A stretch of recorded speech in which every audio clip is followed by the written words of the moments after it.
Bienvenidos a Familias Horribles. Aquí rompemos el silencio sobre las experiencias en familias disfuncionales, porque ya es hora de dejar de normalizarlo. Sabemos lo difícil que es crecer en una familia así y lo desafiante que es romper el ciclo. Pero queremos que sepas que no estás solo ni sola, que nadie tiene derecho a maltratarte y que mereces paz y amor. Junto con invitados y profesionales, exploramos la realidad detrás de las puertas de estas familias y compartimos información sobre cómo pasar de sobrevivir a vivir. Antes de empezar, les recordamos que nos sigan, pongan like, comenten, compartan. Aunque parece simple, esto nos ayuda a ampliar nuestro alcance, porque nunca sabemos quién necesita nuestro mensaje. Buenas a todos, bienvenidos a un episodio más de Familias Horribles. Yo soy Alicia. Y yo, Ariana.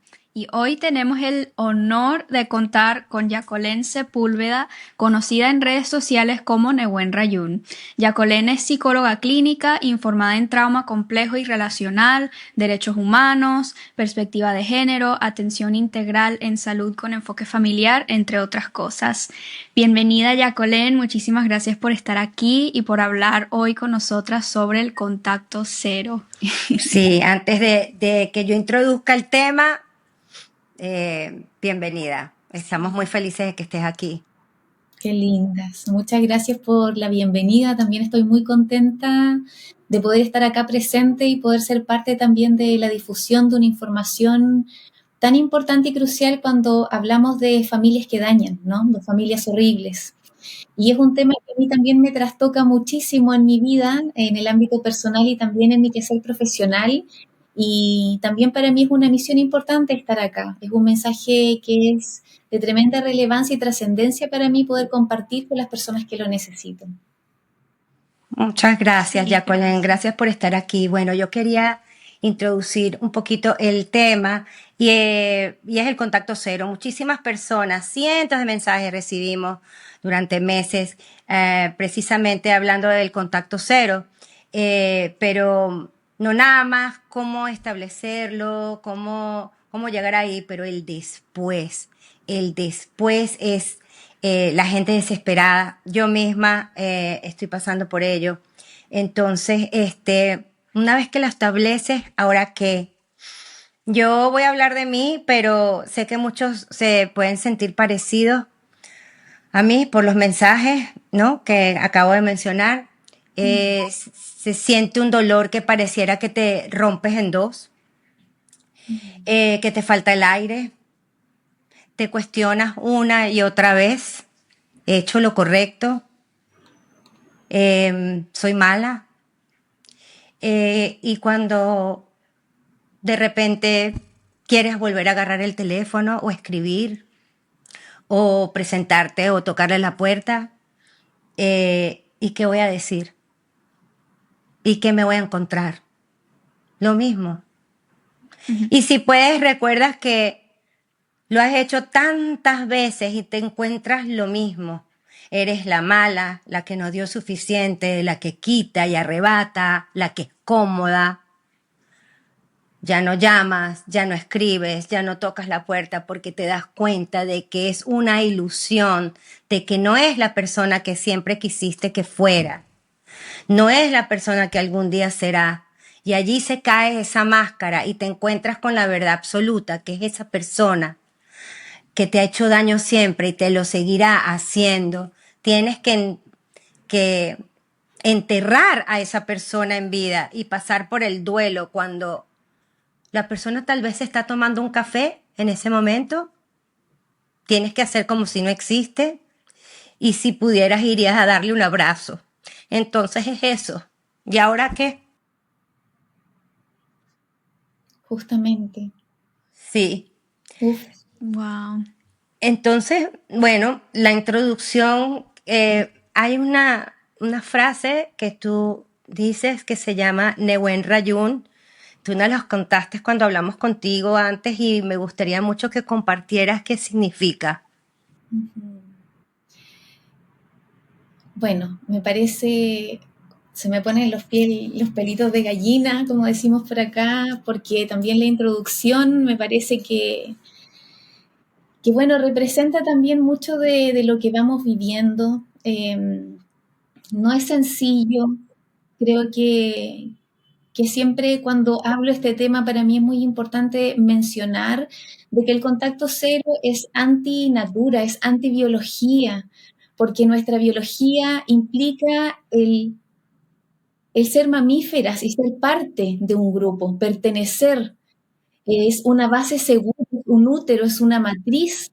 Nuestra familia que se esperaría que cumpliera con ciertas funciones para potenciar nuestro desarrollo evolutivo, un desarrollo que sea orgánico, entendiendo por supuesto de que todas las familias son distintas, que todas las personas podemos cometer errores, pero también es importante saber que lo que buscamos acá no es la familia perfecta, sino una familia que acoja, que contenga y que cuando haya algún error o algún daño tenga la capacidad de poder verlo, de empatizar y de intentar reparar ese daño. Y eso es lo que genera el cambio. Y eso es muy importante identificarlo de puerta de entrada, porque es un tema difícil, es un tema sensible y es un tema que yo también he vivido y que estoy viviendo y que estoy transitando. Entonces, cuando hablamos de Nehuen Rayún, es un nombre en Mapudungún, lo hablábamos cuando nos conocimos. Mapudungún es la lengua del pueblo originario, el pueblo mapuche, que es un pueblo originario de mi país, de Chile, y que también quiero rescatar un poco el mapudungún como lengua de la tierra, como una lengua originaria, porque también la madre tierra ha sido un apoyo tremendo en este camino muy solitario también del contacto cero. Mm. Nehuen Rayún significa la fuerza, Nehuen, de florecer, Rayún. Y mi nombre también es mapuche, es un nombre en mapudungún. Yacolén significa aguas profundas, agua entre montes. Y creo que algo que he aprendido mucho a hacer en mi vida es a navegar las profundidades de estas agüitas internas con todas estas capitas que implica, para aprender también a navegar y también a flotar en ellas cuando necesito descansar un tiempo. Y Nehuen Rayún Hermoso, es muy hermoso. hermoso, de verdad. Agradezco la pregunta porque creo que esto es como la piedra angular también de mi desarrollo personal y profesional. Y Nehuen Rayún se crea por ahí como en pandemia y parte siendo un emprendimiento de un área de bienestar, pero no ligado a la psicología. Y con el tiempo comienzo a darle esta fuerza porque también yo fui avanzando y pasando por un proceso distinto y una trayectoria distinta que hacía justamente relación con el contacto cero familiar. Yo provengo de una familia narcisista y ha significado un trabajo de recuperación, de rehabilitación emocional importante que me ha llevado también a conectar con la fuerza de florecer en las distintas estaciones, con todo lo que implica este trabajo interior también. Entonces, está muy relacionado la fuerza de florecer con este proceso interno de llevar a cabo el contacto cero con todo lo que implica a nivel psicoemocional, a nivel físico, a nivel social y en las distintas dimensiones. Wow. Me encanta todo lo que dices y al principio cuando estabas diciendo que hay una clara diferencia. La familia no es perfecta, pero sí es funcional cuando se cometen errores, pero te haces responsable de tus errores y haces todo lo necesario para corregir ese error. En una familia narcisista esto no existe. Primero, jamás se hacen responsables de sus emociones ni de sus acciones, sino que además te responsabilizan a ti de ello y te torturan con eso. O sea, lo van a utilizar para manipularte, para controlarte, para crearte culpa y miedos. Entonces esa diferencia es muy importante saberla. Sí, y el significado de Nehuen Rayún me fascina.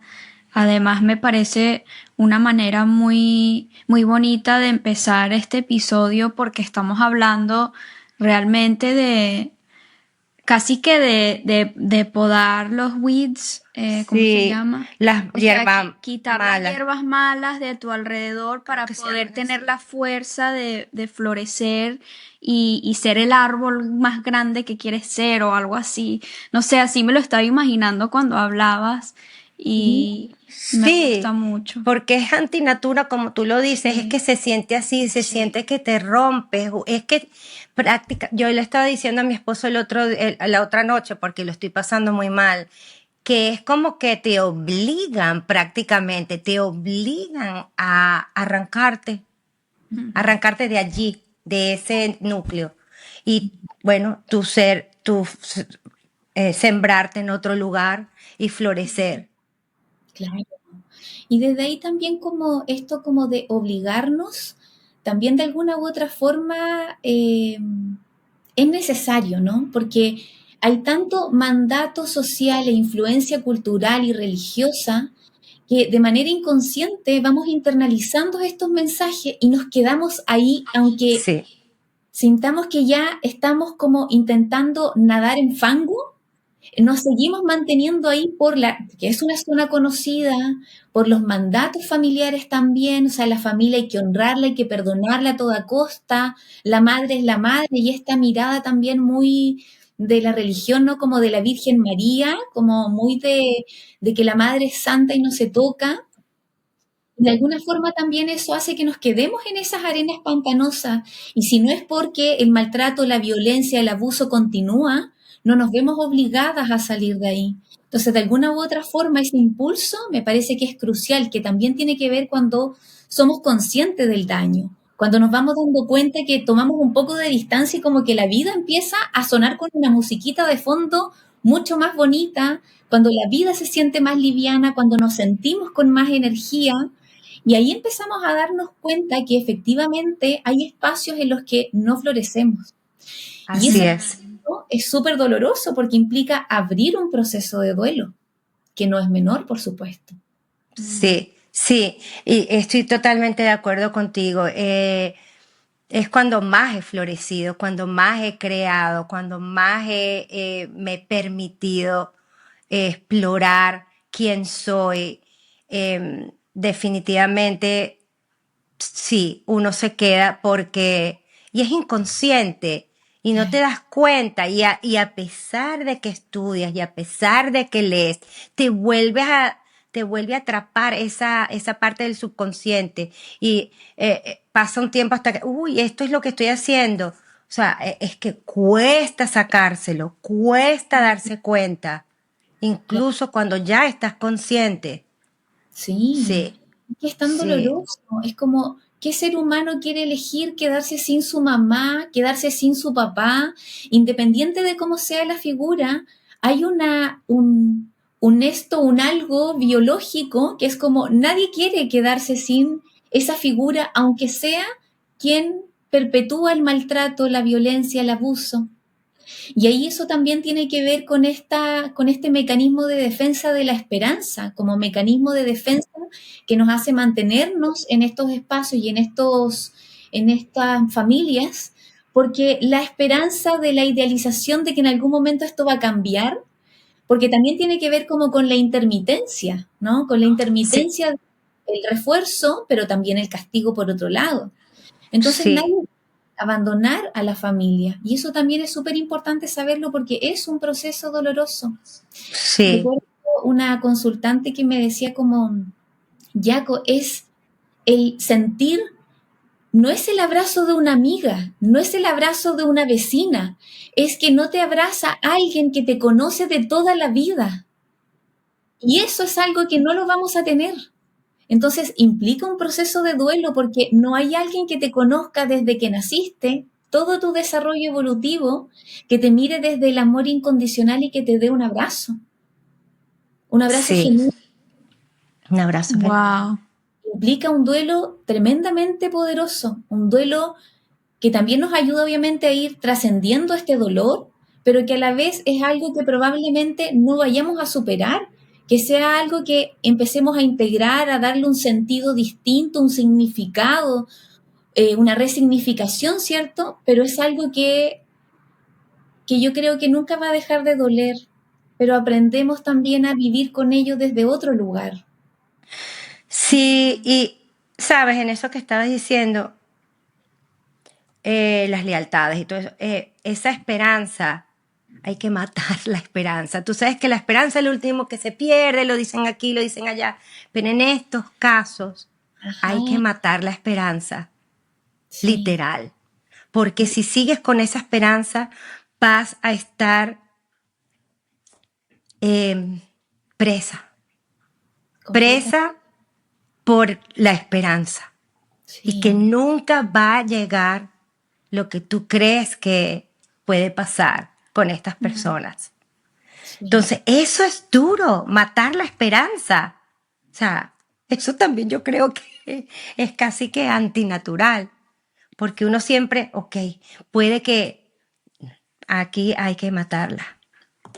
Sí, es que ahí yo siento que entra la aceptación radical, o sea, de verdad ver todos los actos que ha cometido esta persona y las cosas que te han demostrado quién son en realidad. Entonces tienes que, no sé, intentar ver eso de una manera más objetiva y aceptar que esa persona es así y no es esta persona que tú te imaginabas o que querías tener enfrente.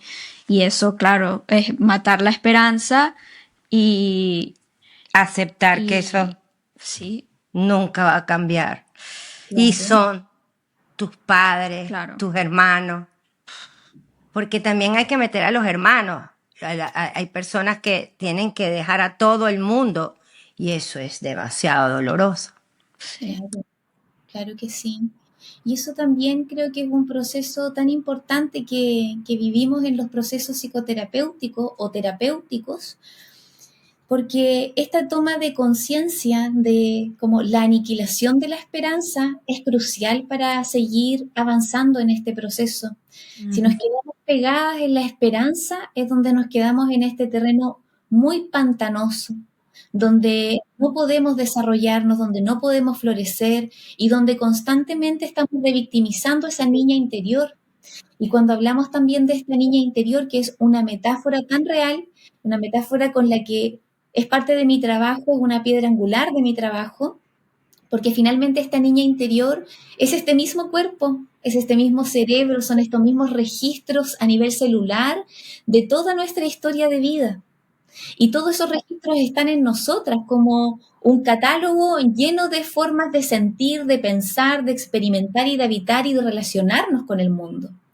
Entonces, desde ahí también como no es algo sencillo, toda esta esperanza que tiene que ver también como con esto natural de esperar el cambio, pero como también en ese sentido como la niña interior es importante cuidarla, porque si no la vamos revictimizando todo el tiempo.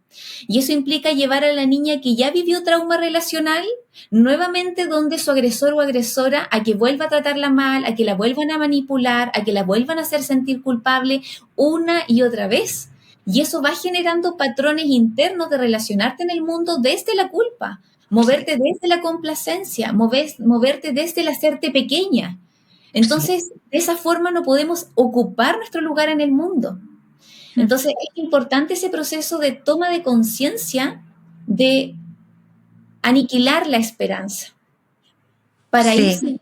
avanzando con el proceso también. Y eso por supuesto que toma su tiempo. Ahora lo decimos así como una manera también muy muerta la esperanza, pero lo hemos vivido y sabemos que es un proceso largo y permanente. Yo creo que no es una etapa que va una detrás de la otra, sino que es un proceso curvo, en espiral, de distintas perspectivas que nos hace muchas veces volver atrás y implica este trabajo de aprender a contenernos, a maternarnos y decir como, Yaquito, aquí no va a haber cambio, corazón. Como le cuento mucho a mi niña interior también esto, le digo, no va a haber cambio. Han pasado tanta cantidad de años y no va a haber cambio porque no hay señales de tu familia, porque eso no va a ocurrir y porque No hay estoy yo señales. ahora para poder darte esa contención, para poder mirarte con sensibilidad y con empatía y por llevarte un camino en entornos donde sí puedas florecer. Y esa es mi misión hoy en día, para mí y también en mi quehacer profesional. Sí, Wow. excelente. Aniquilar la esperanza. Es que esa palabra es precisamente Buenísima. la que me encanta esa palabra para poder describir eso que uno tiene que hacer. Y eso es lo que yo tuve que hacer. Y es demasiado doloroso, pero al mismo tiempo es una liberación. Es una liberación, se te quita un gran peso de encima y es tan extraño porque al mismo tiempo estás tan triste, pero al mismo tiempo estás tan liberado. Por fin, o sea, te quitas lo que no es tuyo, lo que no es tuyo, el peso de un gentío que no es tuyo, que trataste de salvar, que trataste de hacer todo durante décadas. Claro que es un proceso. Para mí ha sido muy largo y ya basta. Entonces, para seguir con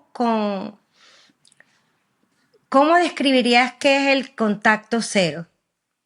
Es importante eso, porque lo que he visto también es que hay mucha desinformación del contacto cero. Hay personas que a la vez también como con mucha certeza hablan del contacto cero sin conocer realmente qué es lo que es. Esto es distinto a la ley del hielo, es distinto al ghosting, porque esto no tiene el objetivo de evadir, no tiene el objetivo de controlar, tiene el objetivo de cuidarnos a nosotras mismas, porque hemos intentado, como tú decías, Alicia, décadas, una tras otra, estrategia, mediación, buscar distintos recursos para que tus límites sean respetados y seas escuchada, pero de manera sistemática esto no se ha respetado. Entonces el contacto cero es una estrategia terapéutica, no es simplemente dejo de hablarle a alguien porque me cae mal, sino que es una estrategia que tiene un enfoque terapéutico y que está enfocado en el manejo y en la gestión emocional. Y se utiliza como una última herramienta de protección cuando hemos estado expuestas a dinámicas que son tóxicas, que son abusivas, que son disfuncionales, por lo bajo disfuncionales, ¿no? Acá estamos apuntando a dinámicas que han sido tóxicas y abusivas sistemáticamente a lo largo de nuestra vida y que han mermado distintas áreas de nuestro bienestar. Entonces, desde ahí, esto va a implicar la ruptura total con un integrante de la familia o con toda la familia, si es necesario. Sí, señor. Sí. Habitualmente pasa, Ajá, sí. de que en las familias narcisistas no suele haber una gran familia como achoclonada, aglutinada, con linda vinculación. O sea, habitualmente las familias narcisistas, si hay una madre o un padre narcisista, probablemente no hay más contacto con las otras familias, que fue un poco lo que me pasó a mí. Entonces, cuando yo hago contacto cero es con mi familia nuclear. No tengo que hacer un contacto cero con alguien más porque no hay más familia, porque ha habido una dinámica tan tóxica entre los dos linajes que no hay más familia. Entonces, no es como yo decir, no, tengo a mi tía, tengo a mi tío, tengo a mis primas, tengo a mis abuelos y abuelas. No hay más familia. Entonces, eso lo hace muchas veces más doloroso porque quedas sin tierra, quedas sin piso, quedas como flotando en el aire, tú y el mundo. Y Ujú. eso lo hace súper angustioso y aparece mucho también esa sensación de vacío en el mundo, que también es muy doloroso porque nos genera esta sensación de no pertenencia, de no hay refugio. Totalmente de acuerdo, porque a pesar de que cuando yo inicié el contacto cero tenía a mi esposo y a mis hijos, uno se siente huérfano Ajá. o exiliado o Mm. cortado. Eh, y decías aquí que uno ha hecho todo a costa de tu salud, a costa de ti, a Sí. costa de tus finanzas, a costa de estar enfermo, a costa de cualquier cosa. has hecho todo. Sí, eso es súper importante, porque uno de los aspectos que abordo muchísimo en mis talleres, que justamente apuntan al contacto cero como introducción y como qué hacer posterior, es que también uno de los indicadores para empezar a observar si es que es mi caso, un caso en el que puedo hacer contacto cero, es la secuela y el impacto a nivel físico. Algo que yo he observado también en el quehacer profesional es que muchas mujeres, yo atiendo en un 98% mujeres, por lo tanto mi lenguaje siempre va a ser enfocado en mujeres, pero quiero que también sepan las personas que nos están escuchando que hablamos a todo el público, ¿sí? Esto es Sí, transversal.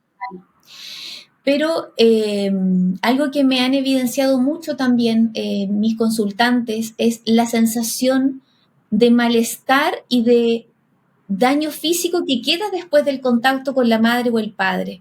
Y algo que me pasaba mucho a mí es que yo iba a visitar a mi mamá una vez al mes, hace como 3 años atrás, por ejemplo, y llegaba con el colon inflamadísimo, tenía gastritis toda la semana, andaba muy nerviosa y finalmente también eso es lo que deja el trauma relacional. Deja un daño a nivel físico porque hemos estado intoxicadas de cortisol a lo largo de nuestros primeros años de vida y toda nuestra vida que pasamos con la familia de origen, que eso de una u otra forma va dañando el funcionamiento orgánico y la homeostasis de nuestro organismo. Entonces así vamos es. a tener dificultad para dormir, probablemente síntomas ansiosos, síntomas depresivos, y eso a lo largo de los años, claro que se va agravando porque nuestro sistema inmune se va debilitando. Entonces puede ser que nos enfermemos más, puede ser que empecemos a somatizar nuestras emociones porque a la vez en familias abusivas y tóxicas no son validados nuestras emociones, nuestro mundo emocional, nuestras percepciones. Por lo tanto, hay una represión importante también a nivel emocional y eso va quedando en corazas musculares, en dolores, en somatizaciones. Por lo tanto, también el cuerpo, recuerden que lleva la cuenta. El Sí, cuerpo sabe muchas cosas que nuestra mente ignora.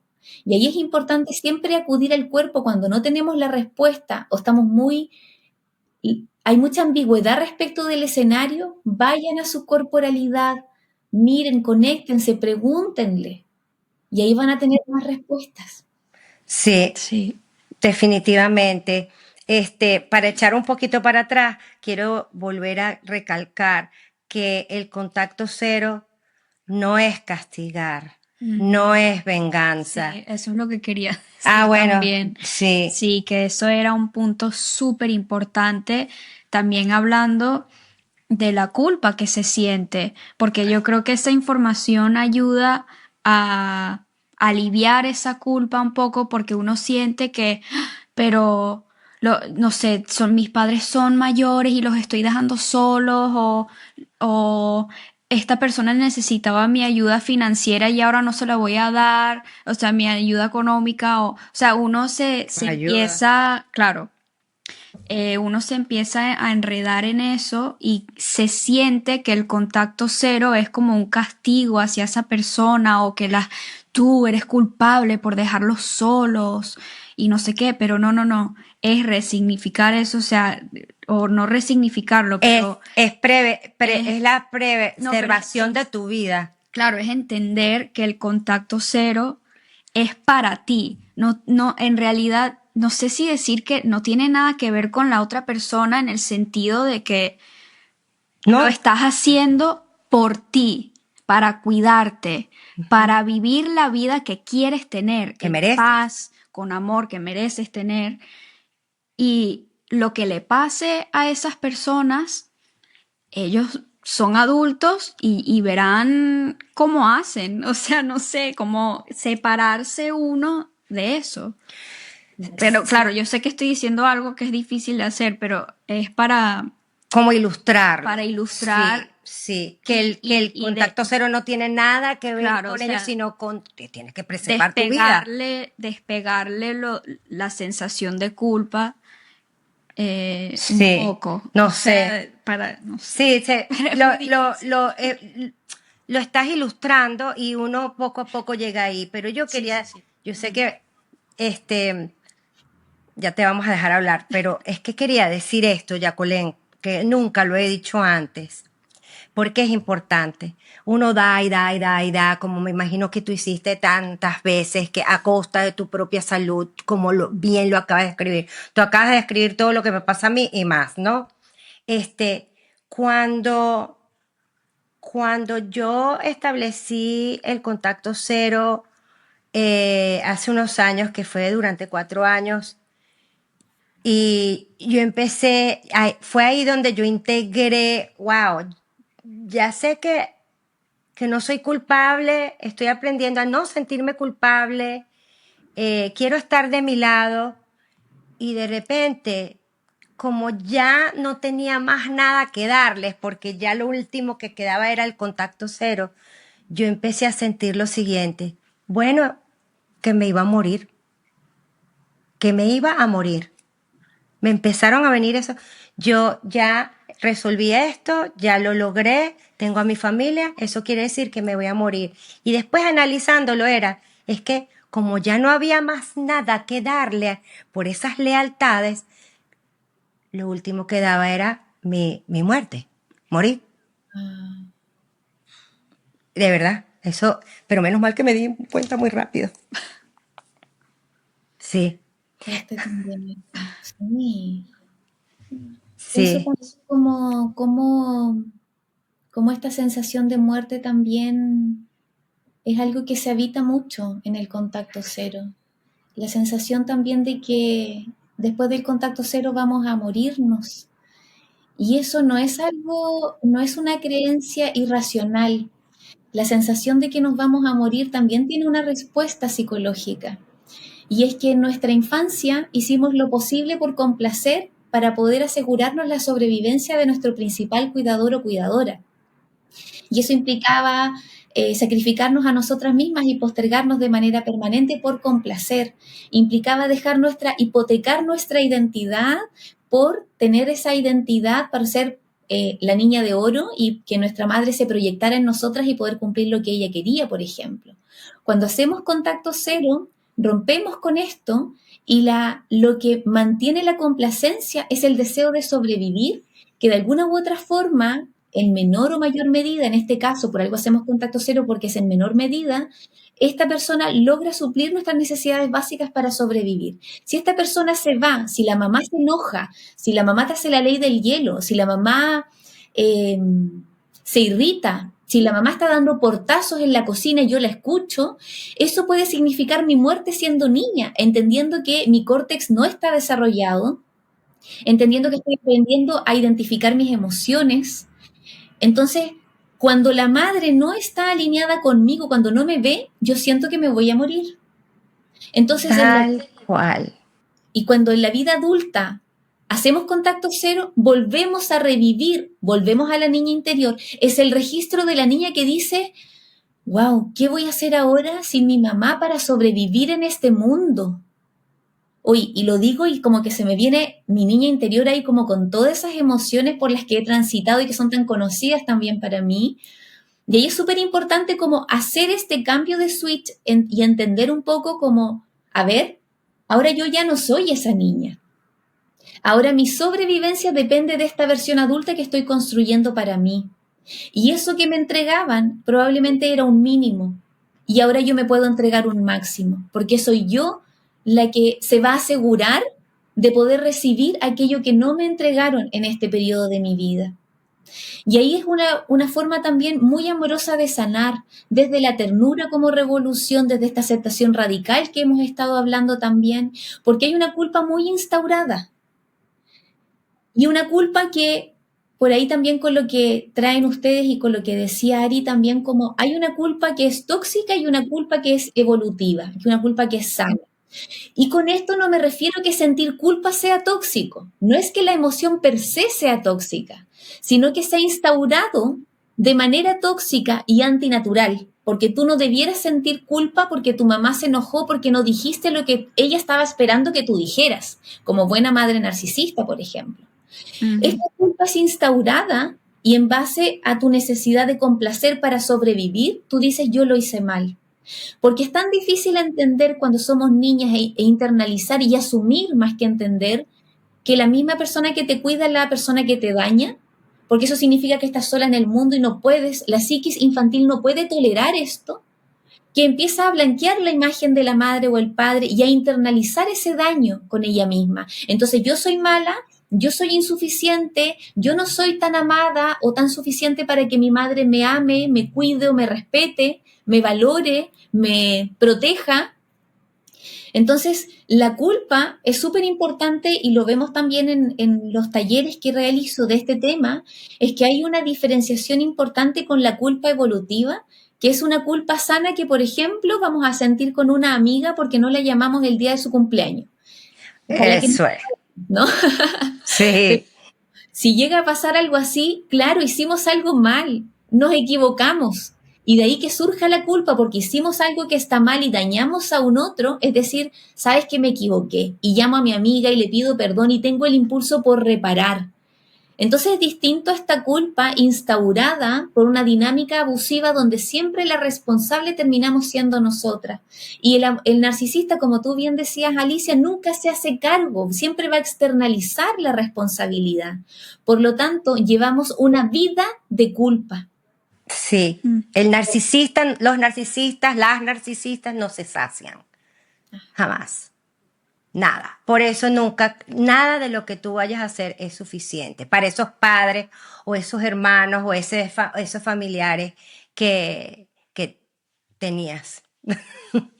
Exactamente. No, me encanta cómo explicaste lo de la culpa. Eso es muy importante entenderlo, practicar esos conceptos, volverlos a repasar y repasar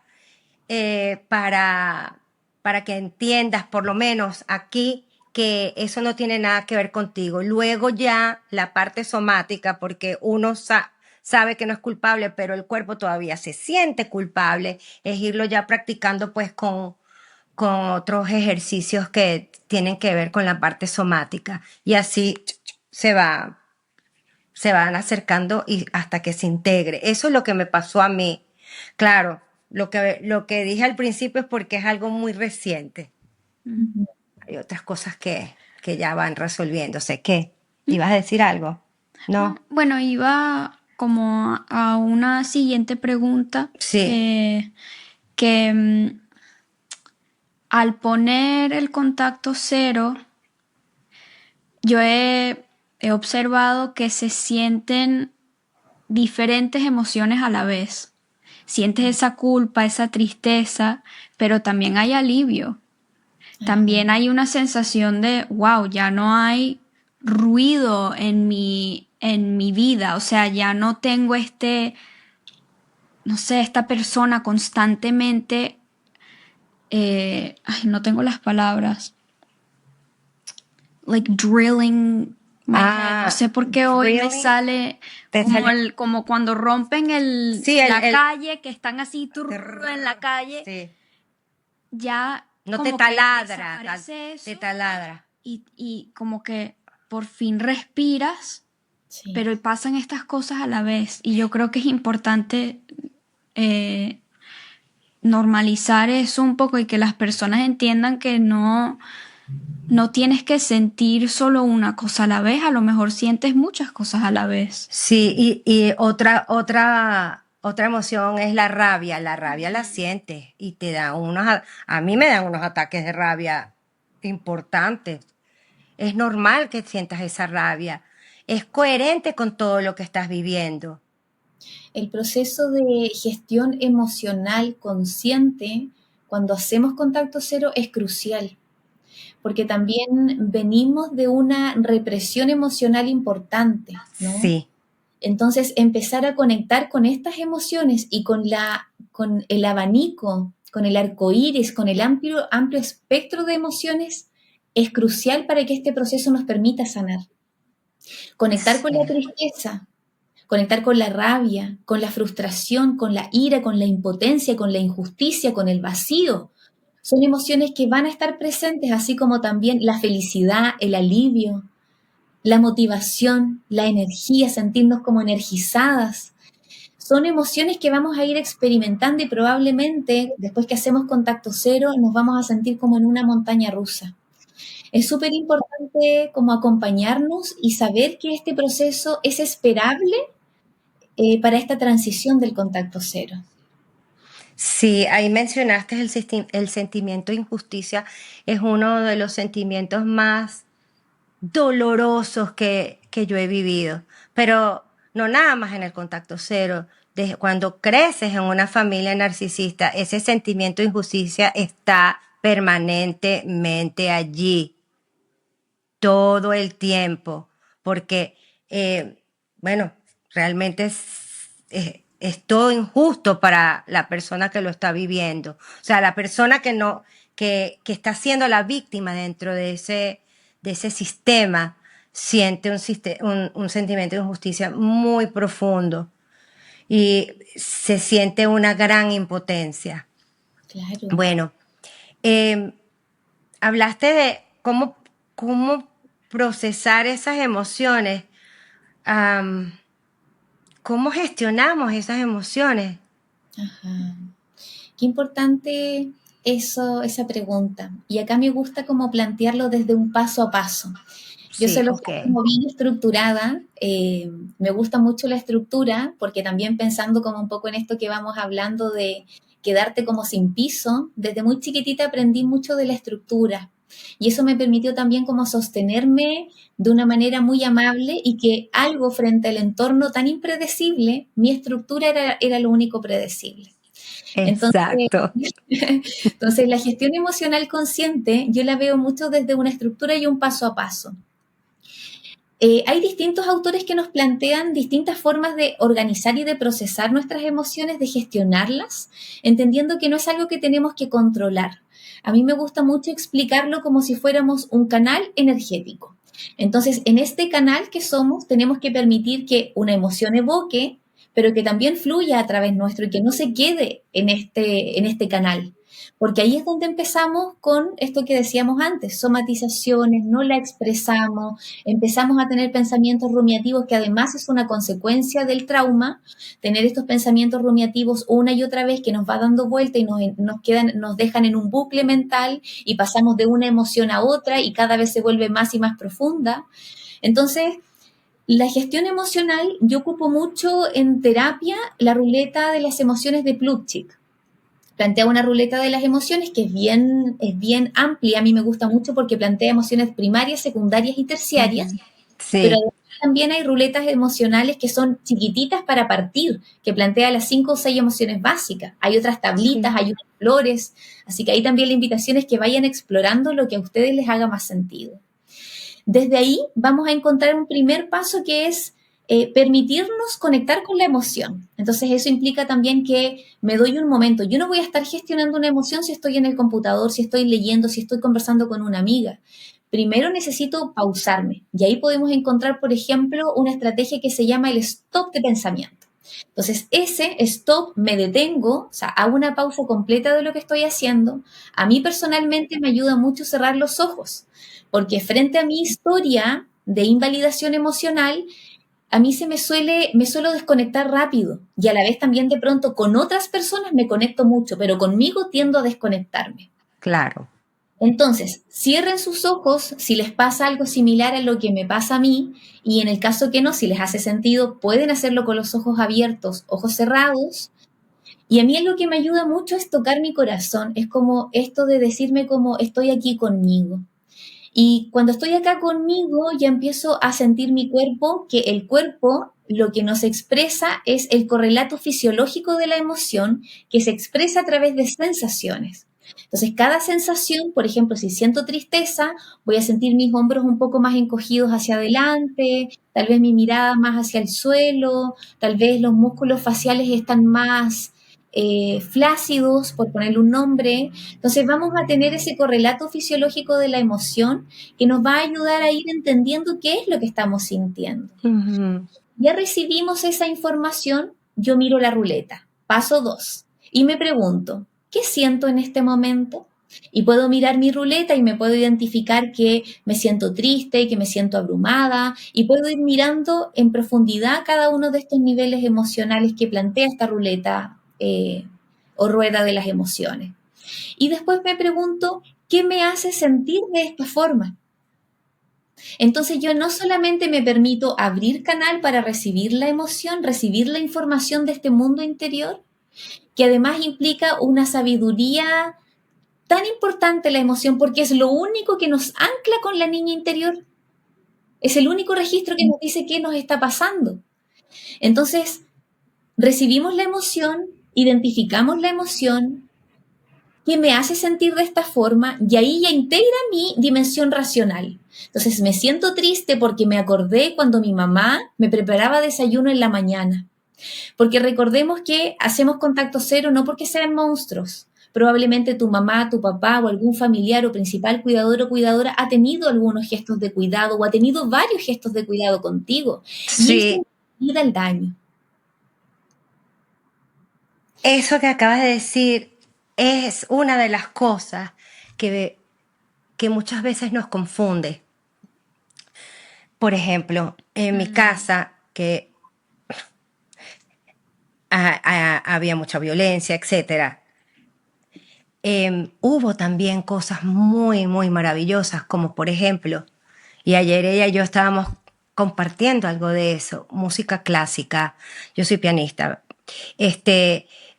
la arquitectura, la literatura, la astronomía, la ciencia en su esplendor. Mi papá es una persona sumamente inteligente y ama la ciencia, entonces todas esas cosas yo las llevo tan dentro de mí, son parte de mí y me da mucho orgullo.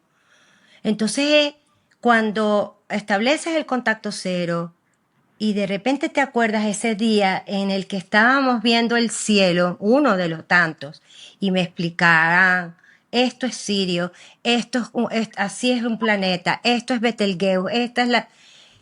Dices, Dios mío, ¿qué es esto? Me estoy volviendo loca. ¿Será que yo estoy exagerando? ¿Será que no son tan malos?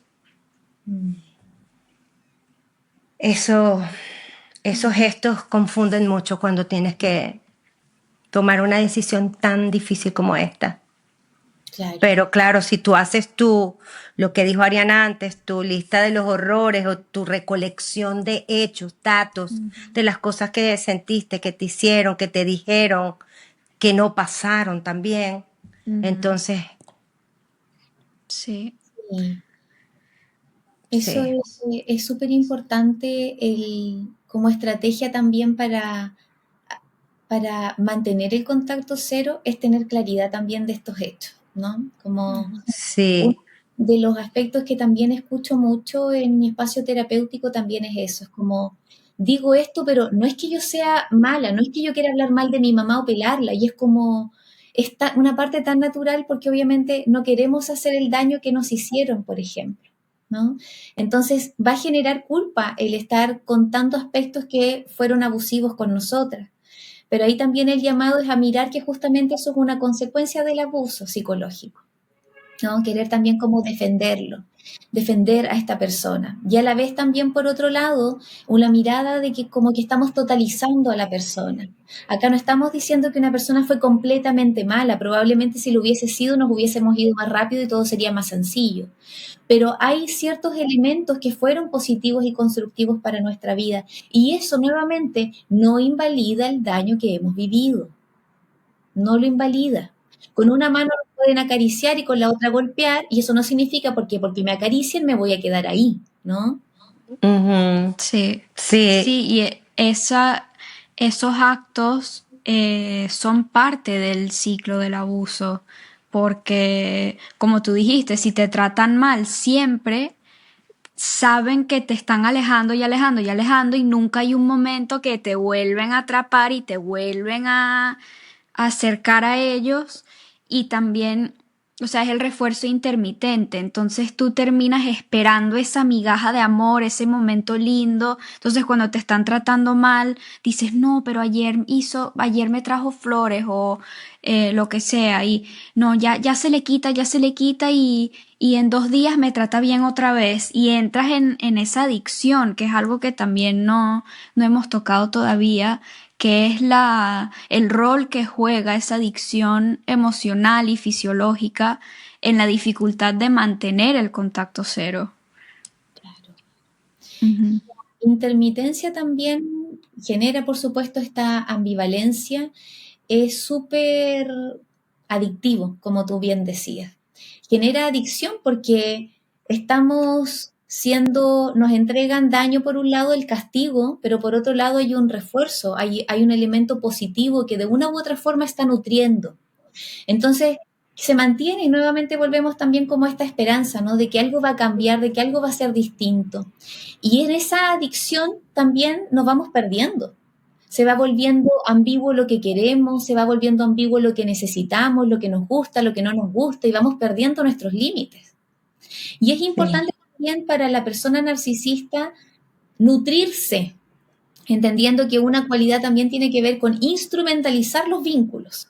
Entonces, si no hay nadie que nutre en la familia, por eso es que para la familia narcisista la independencia, la autonomía de sus miembros es peligroso.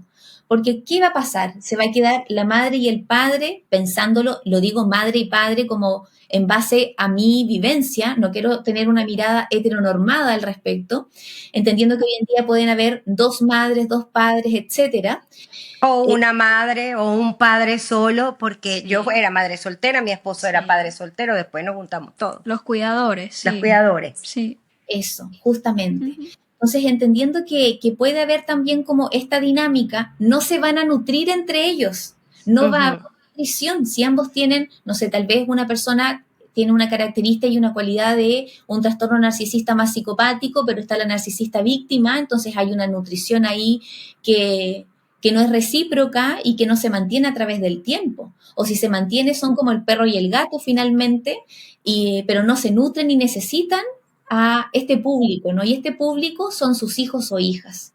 Entonces, esta intermitencia lo que va generando es que yo no pierda a esta persona, pero que sí pueda ejercer poder, que sí pueda beneficiarme de ella de una u otra forma. Entonces, claro que también forma parte de una adicción que es parte de esta dinámica narcisista también.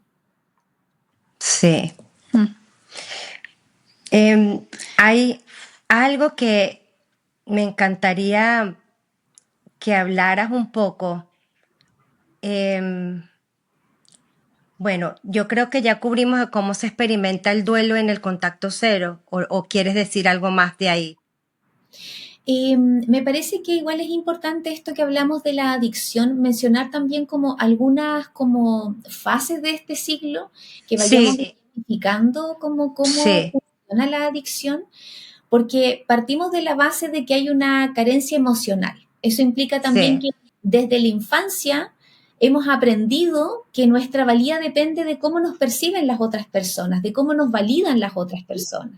Y eso tiene Mm. que ver también con la dinámica familiar. Si mi madre no me validaba, significaba de que yo quedaba sin protección en el mundo. Entonces esta dinámica se fue alimentando a través de los años sin haber un cuestionamiento de por medio. O sea, nuestra mente no da para eso, simplemente respondemos a la sobrevivencia. Exacto. No cuestionas nada. Es que es tan inconsciente que jamás vas a cuestionar lo que dijo tu madre o lo que se hacía en casa. Y eso eso es un gran descubrimiento cuando empiezas a hacerte consciente. Sí, Sí, completamente. Y eso también tiene que ver con este amor condicional que hablábamos hace un ratito. Entonces, como los vínculos son instrumentales, yo me beneficio de algo a través del vínculo. Muchas veces, y la mayoría de las veces no es recíproco, no es yo doy, tú me das, es algo que es nutritivo, sino que, como decíamos antes, quedamos cansadas con el vínculo. Entonces, quedamos tan a merced de la persona narcisista que finalmente vivimos para su validación. Por eso es importante hacernos consciente, porque eso es también la base de la adicción. Quedamos a merced de esta persona. sí, es que hasta tú puedes estar casada, tener tus hijos, vivir en otro país y tú llamas para, oye, me compro la camisa verde o la azul. Oye, me compro una casa de 3 o 2 habitaciones. ¿Será que como pollo o como pescado? O sea, es una cosa impresionante. No eres capaz de tomar decisiones sin su aprobación. Y si no lo haces, claro, a pesar de estar casada y tener hijos, y ellos se enteran de que tomaste una decisión, por muy pequeña que sea, sin consultar, viene toda esa avalancha de culpa, ya no nos quieres, ¿cómo se te ocurre? Pues, te manipulan. Es terrible. Sí, qué potente eso que dices. Yo me acuerdo mucho también que para mí era muy importante como el cómo yo me vestía y la validación de mi mamá cuando yo salía a algún lugar. Entonces, como, mamá, ¿estoy bien así? No, cámbiate eso. Y yo iba y me lo cambiaba. Y con los años me pasaba que después yo ya no preguntaba y llegaba y salía. Entonces, salía, mi casa era una casa de 3 pisos, yo estaba, mi habitación en el piso 2 y abajo mi papá, cuando teníamos la televisión abajo, él estaba en la entrada, entonces él miraba todos quienes entrábamos y salíamos. Entonces él me decía, no, cámbiate esa cuestión, ¿cómo vas a ir con eso? Y otras devaluaciones también al respecto de eso. Y yo quedaba tan desvalida que ni siquiera me daban ganas de salir y salía con la moral por el piso. O sea, yo ya me sentía fea, me sentía que no me quedaba bien la ropa y, y eso también va dañando la autoestima, nos va insegurizando. Entonces, cuando logramos salir de esta dinámica, también implica esta reconstrucción de la identidad, Sí es. quiénes somos. Realmente quiero comprarme una polera verde o rosada. ¿Quiero realmente estar con esta persona o no quiero estar con esta persona? Porque muchas veces también pasa que empezamos a elegir parejas narcisistas. Entonces empezamos, en ausencia de la madre y el padre, o principal cuidador o cuidadora, me elijo una persona que perpetúa el mismo daño que en el que yo he estado viviendo. Entonces ahí no se rompe nunca el ciclo. Por eso también es importante mirar y observar con quiénes nos vinculamos. Porque en una familia narcisista, además, nunca, como decíamos antes, nunca se va a aspirar a la independencia de sus miembros. Y eso es una cualidad de las familias sanas, que se fomenta la sana individuación de sus miembros, no la simbiosis, no todos con todos, ¿no? Todos juntos y todos opinamos de todo. No, en la familia sana vamos a preguntar si podemos dar la opinión, vamos a aconsejar o sugerir si nos lo permiten, etcétera, y vamos a fomentar su independencia, ¿no? En la Sí. familia narcisista es distinto, entonces el proceso de adicción también viene desde esta dinámica y es importante entenderlo desde ahí. Quedamos a merced, ¿no? Como en el aire.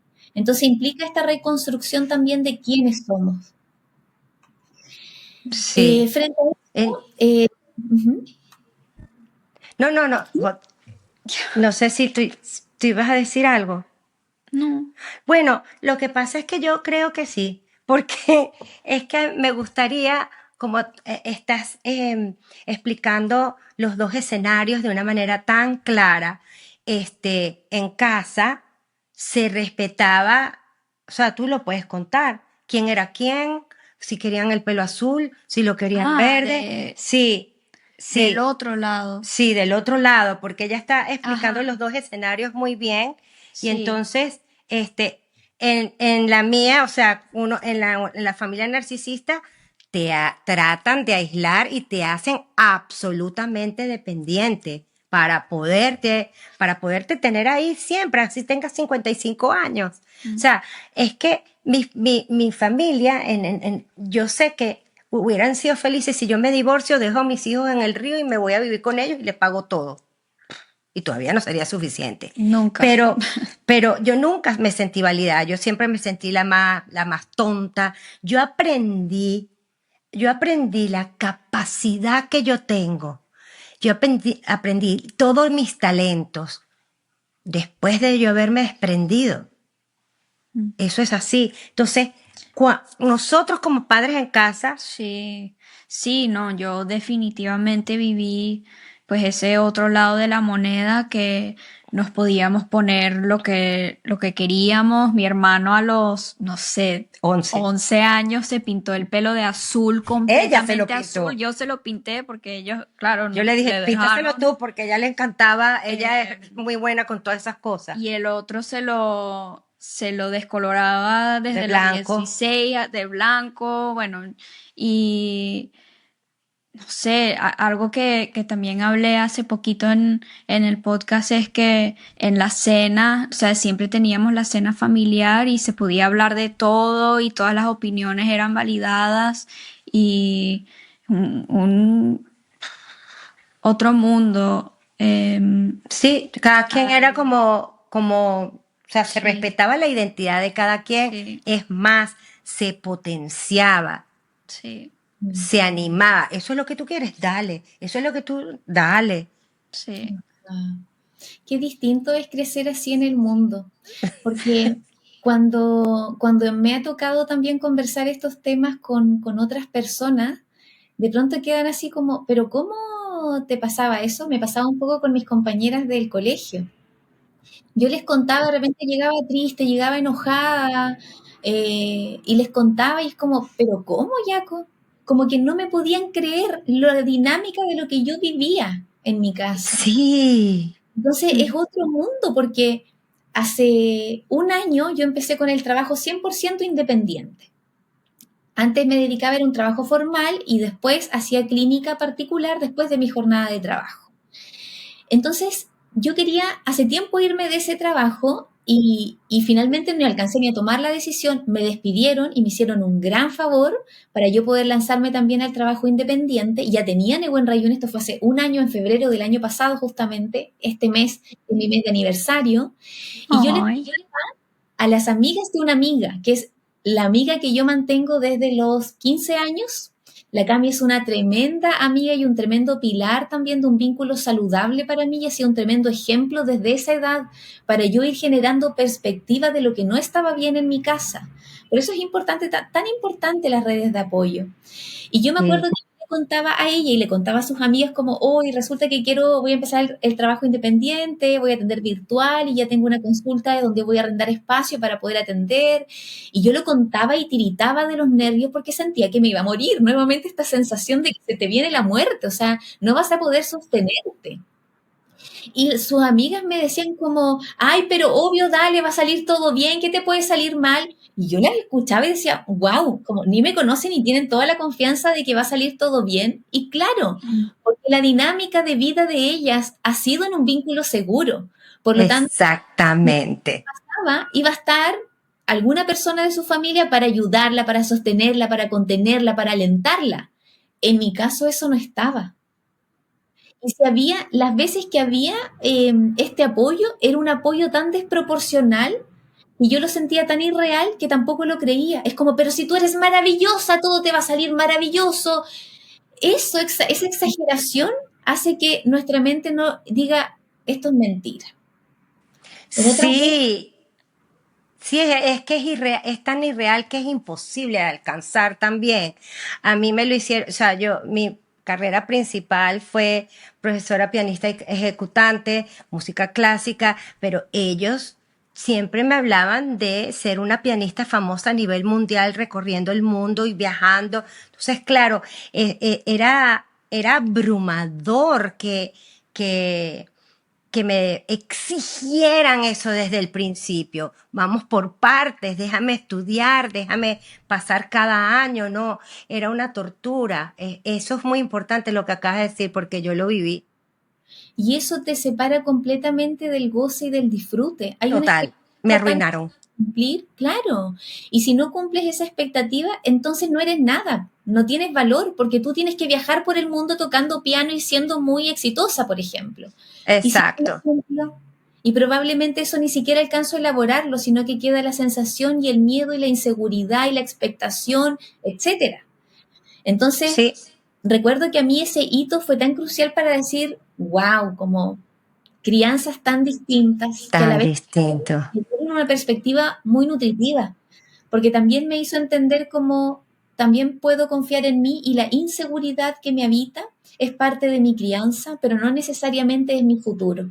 Y hoy en día yo elijo apostar por esto y esto me va a funcionar porque esto es como mi hijo. Nehuen Rayún es como una parte interna de mí. Entonces, como que tengo mi niña interior, pero Nehuen Rayún está siempre atrás como un gran abanico, como un árbol enorme apoyándome, empujándome. Entonces, es súper importante saber también de que no vamos a tener la misma personalidad, ni estrategias de afrontamiento, ni estrategias de vinculación que una persona que ha tenido un vínculo sano. Por eso es tan importante no compararnos. Estamos haciendo lo mejor que podemos y apuntar a vivir, a disfrutar, al placer, más que a sobrevivir. Yo creo que es una misión y un foco súper importante para nosotras, las que hemos vivido también estas dinámicas abusivas y narcisistas. Sí, Absolutamente. Y hay una cosa que quiero agregar, que así como lo describes, Nehuen Rayun, que está detrás de ti, en ese camino que todo va a salir bien, claro que va a salir bien porque lo estás haciendo del corazón, estás siendo persistente, estás estudiando, lo estás disfrutando, a veces no porque es demasiado. No pasa nada si doblaste a la derecha y no era por ahí, sino que era a la izquierda. En el camino uno va aprendiendo, no es fracaso, no es que eh, mm, ¿cómo se dice? Failure, fracaso. Sí, Sí, no es que, sí, no es que fracasaste, sino ve eso como un aprendizaje. Ah, bueno, lo hago así de esta manera. Ah, bueno, ahora ya sé que es por aquí. Eso es parte del camino. Y mucha gente se queda ahí porque, sobre todo los que hemos venido de estas familias, un error es que te paraliza del todo porque eso es un sacrilegio en este tipo de familias hacerlo. Es que eres el más idiota, el más de todo si tú cometes un error. Ajá. Tirar un vaso, yo le tenía pavor a que se me cayera el vaso de agua en la mesa. Y con mis hijos, cuando ellos lo tiraban, yo me acuerdo que yo los ayudaba a limpiarlo, pero por dentro yo temblaba. O hasta te provoca decir, ¿por qué tiraste el vaso? Claro. Era dos cosas, sí. Sí. Ay, empezaste a decir eso, Alicia, y como que inconscientemente fue Sí. una respiración profunda, porque bueno, el cuerpo habla, ¿no? Como me parece que eso es tan importante. Yo me acuerdo que justamente ese ejemplo del vaso se lo comenté a una amiga y me decía como, pero ya, yo le decía, ya, pero en tu casa no te retaban si se te caía un vaso con agua y manchaba el mantel. Y me miraba y me decía, pero ¿por qué me van a retar? No, mi mamá llegaba, se paraba tranquila, todos seguíamos comiendo, mi mamá sacaba los vidrios, ponía un pañito para secar y todas seguíamos almorzando y yo, Y a wow. mí me daban una cachetada que me daba 3 vueltas en la cabeza. Wow, tremendo, como la forma de vincularse tan distinta. Y creo que cuando tú dices esto también como el permiso a equivocarse, elegir que a veces no estamos en ese camino, pero poder cambiarlo desde la calma, entendiendo que también nuestra ventanita de tolerancia frente a la frustración es mucho más pequeña que las personas que han tenido un apego seguro. Nuestras ventanas Sí, mucho eso menores. está muy importante. Sí, eso. Entonces probablemente a, no sé, Juanita, con un apego seguro, se le va a caer el vaso y va a decir, ah, después lo recojo. A mí me pasa que se me cae el vaso y también tiendo a ponerme nerviosa. Aunque vivo sola, nadie me va a retar, compro otro vaso, no pasa nada, pero el primer impulso es taquicardia. Taquicardia. Ay, lo acabas de decir, Jacqueline, eso me pasa a mí. Ay, Ajá. no, qué Sí. cosa tan terrible, vale. Pero bueno, hay que irlo por lo menos ya sabemos, ya estamos conscientes de que se caiga un vaso de agua no es, no es ninguna cosa trágica. E Sí. irle bueno, enseñando a nuestro cuerpo. Y ahí, practiquen echar el agua, mira, sí. Mira, mira, mira, mira. Ya, se cayó el agua. ¿Ahora qué? Luego lo voy a limpiar. Me encantó, me encanta. ¿Qué va a pasar? Nada, está mojadito ahí la alfombra, se secará. Practiquemos. Sí, señor. ese es un muy buen ejercicio que yo les recomiendo un montón de terapia. Ya, a ver, ¿qué te da miedo equivocarte? No es que el dibujo me salga mal. Entonces te sientas y te compras un dibujo de equivocación. Por ejemplo, una chica que dibuja y dibujas puros garabatos y lo haces mal. Ujú. Estás haciendo un dibujo bonito y después lo rayas. Ve cómo te resulta eso. Y algo que es importante y que yo trabajo mucho en mi espacio terapéutico es identificar cuáles son los gatillantes que nos activan la taquicardia. No es todo. Probablemente es cuando se me cae el vaso, probablemente es cuando digo cuando me equivoco en pronunciar una palabra, invento, cuando no sé un autor de algo, que es mucho algo también que se vivía en mi casa. Mi papá es un hombre muy, muy crítico y que permanentemente criticaba a mi mamá o tendía como a mofarse de ella. Y obviamente tú crecer en esa dinámica es como, no te equivoques porque vas a quedar en ridículo. Algo de lo cual, por supuesto, hoy en día también trabajo. Nehuen Rayún, el mostrarme en las redes sociales también es un desafío. Se puede ver sencillo, pero también es un desafío. Y Es un si desafío. me juzgan, que obviamente también he vivido, pero en todo su esplendor, cuando comencé a hablar de contacto cero. Y eso lo he ido trabajando. Pero sí es importante que ustedes que nos escuchan puedan revisar también cuáles son sus gatillantes, qué activa somáticamente su cuerpo. Y en base a eso empezar a ir trabajando distintas estrategias, a buscarle un significado distinto, a trabajar también con la regulación fisiológica del propio cuerpo. Y por ahí tú también decías delante algo súper importante que es como trabajar lo somático. Yo siempre les invito a que puedan trabajar su acompañamiento, su proceso de sanación con distintas terapias. Creo que esta mirada como de que la psicología clínica es la única perspectiva válida, No, para y mucho nada, menos en el trauma. y mucho menos en el trauma. Sí, Apuntar a lo somático, a la respiración, al yoga es con muy enfoque en importante. trauma, eh, al contacto, a la danza, etcétera, ¿no? Hay muchas posibilidades a las meditaciones. Es súper importante que complementemos nuestro acompañamiento. No todo se queda aquí. Hay que bajarlo al cuerpo, hay que también hacer pausas. Este consumismo por el proceso de sanación también nos lleva a sentirnos abrumadas. Y ahí es importante hacer pausas también respecto de eso, como llevamos un tiempo de terapia, yo sugiero cuando ya llevamos un año o incluso meses, vamos a hacer una pausa, comencemos quincenal, veamos a ver qué pasa, veamos cómo lo sientes, porque la idea también es fomentar la independencia. O si no, yo voy a estar repitiendo lo que hicieron conmigo. Y voy a estar alimentando Exacto. mi ego en mi posición de poder como psicóloga. Vengan siempre y acudan a mí. No, yo lo que busco es que las personas y las mujeres que consultan en mi espacio logren esa independencia y autonomía. De ahí que es importante que identifiquen su gatillante y no solo que lleguen con el gatillante y yo les ayudo a gestionar su mundo emocional, sino que tú identifica qué es lo que te gatilla, yo te doy estrategias, cuéntame cómo identificas otros gatillantes y cómo aplicas estas estrategias que hemos revisado acá. Y cuéntame qué otras estrategias tú descubres en la semana. Entonces es importante también Sí, apuntar a esa autonomía.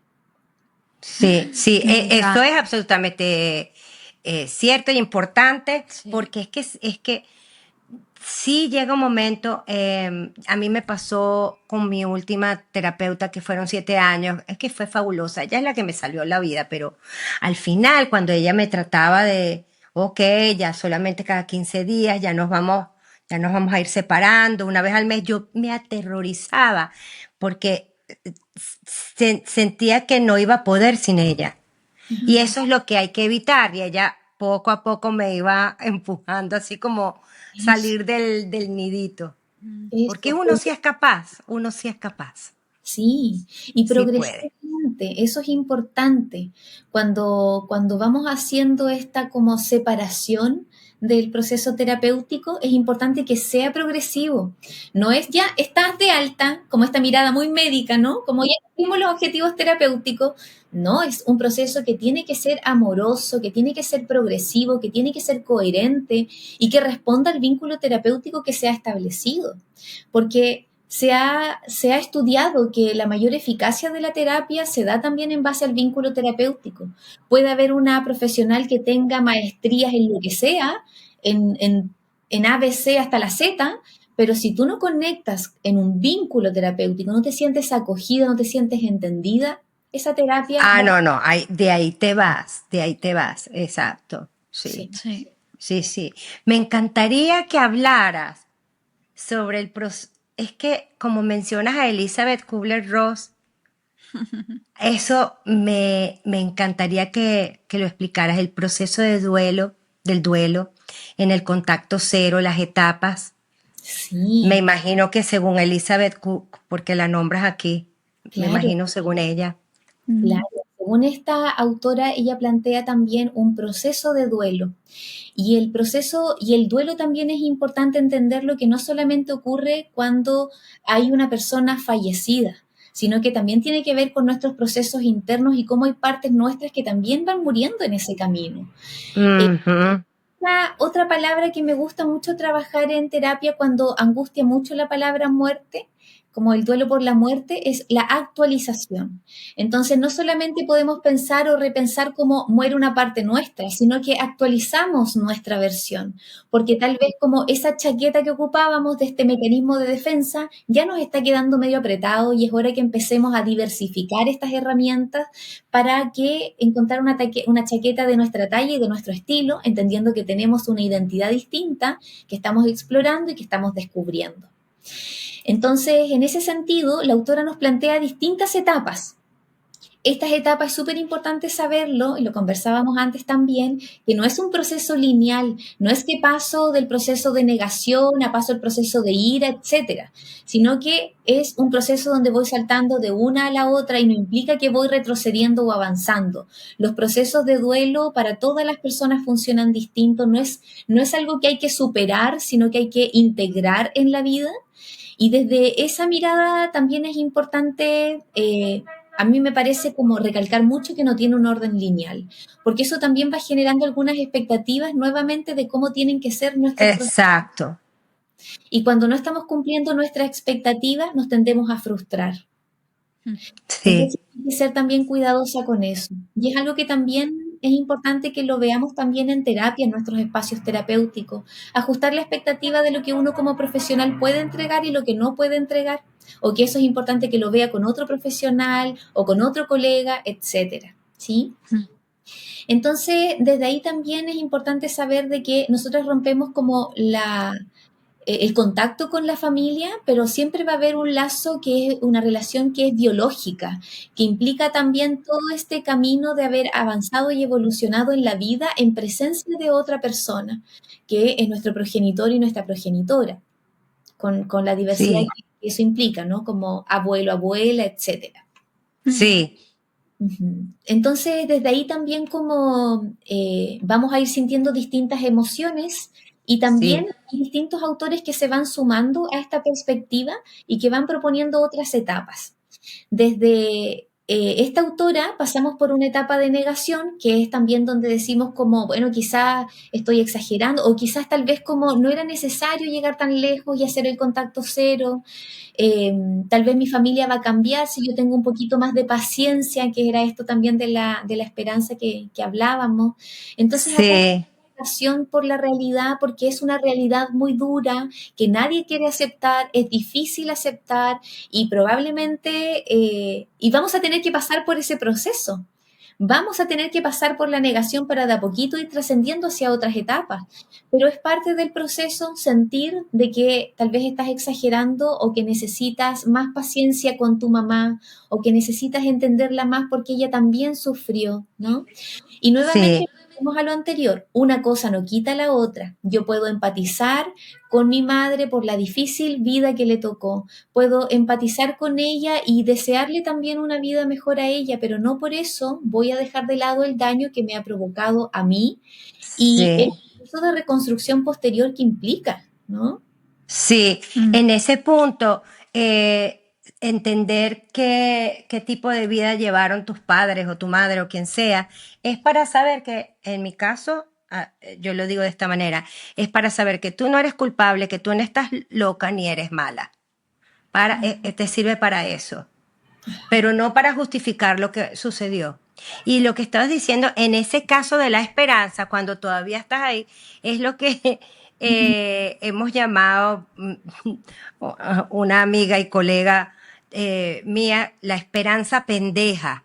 ¿Por qué sigue la esperanza pendeja? Porque sigue y otra vez hasta que la tienes que matar. La esperanza. Eso, sí. Sí, La aniquilación que decíamos, ¿no? Me la encanta. aniquilación de la esperanza. Ujú, me Qué encanta. fuerte eso. Ay, sí, me da risa, pero bueno, como Sí, está Sí, no, hay que usar el humor también. Esa es otra herramienta que hay que nombrar, que el sí, humor es súper importante. súper importante, un mecanismo de defensa tan valioso, por supuesto que sí. Entonces, en esta etapa de la sí, negación, Es importante también tomar distancia de las personas que van cuestionando nuestro contacto cero, porque si no también lo que gana es esta negación. Y vuelvo atrás. Sí. Cuando ya pasamos esta etapa o ya caminamos por esta, por esta negación, pasamos a la etapa, o hay otra etapa, más bien dicho, más que pasamos, hay otra etapa llamada la ira. Y esta autora nos plantea que justamente aparece esta rabia que mencionábamos hace un ratito.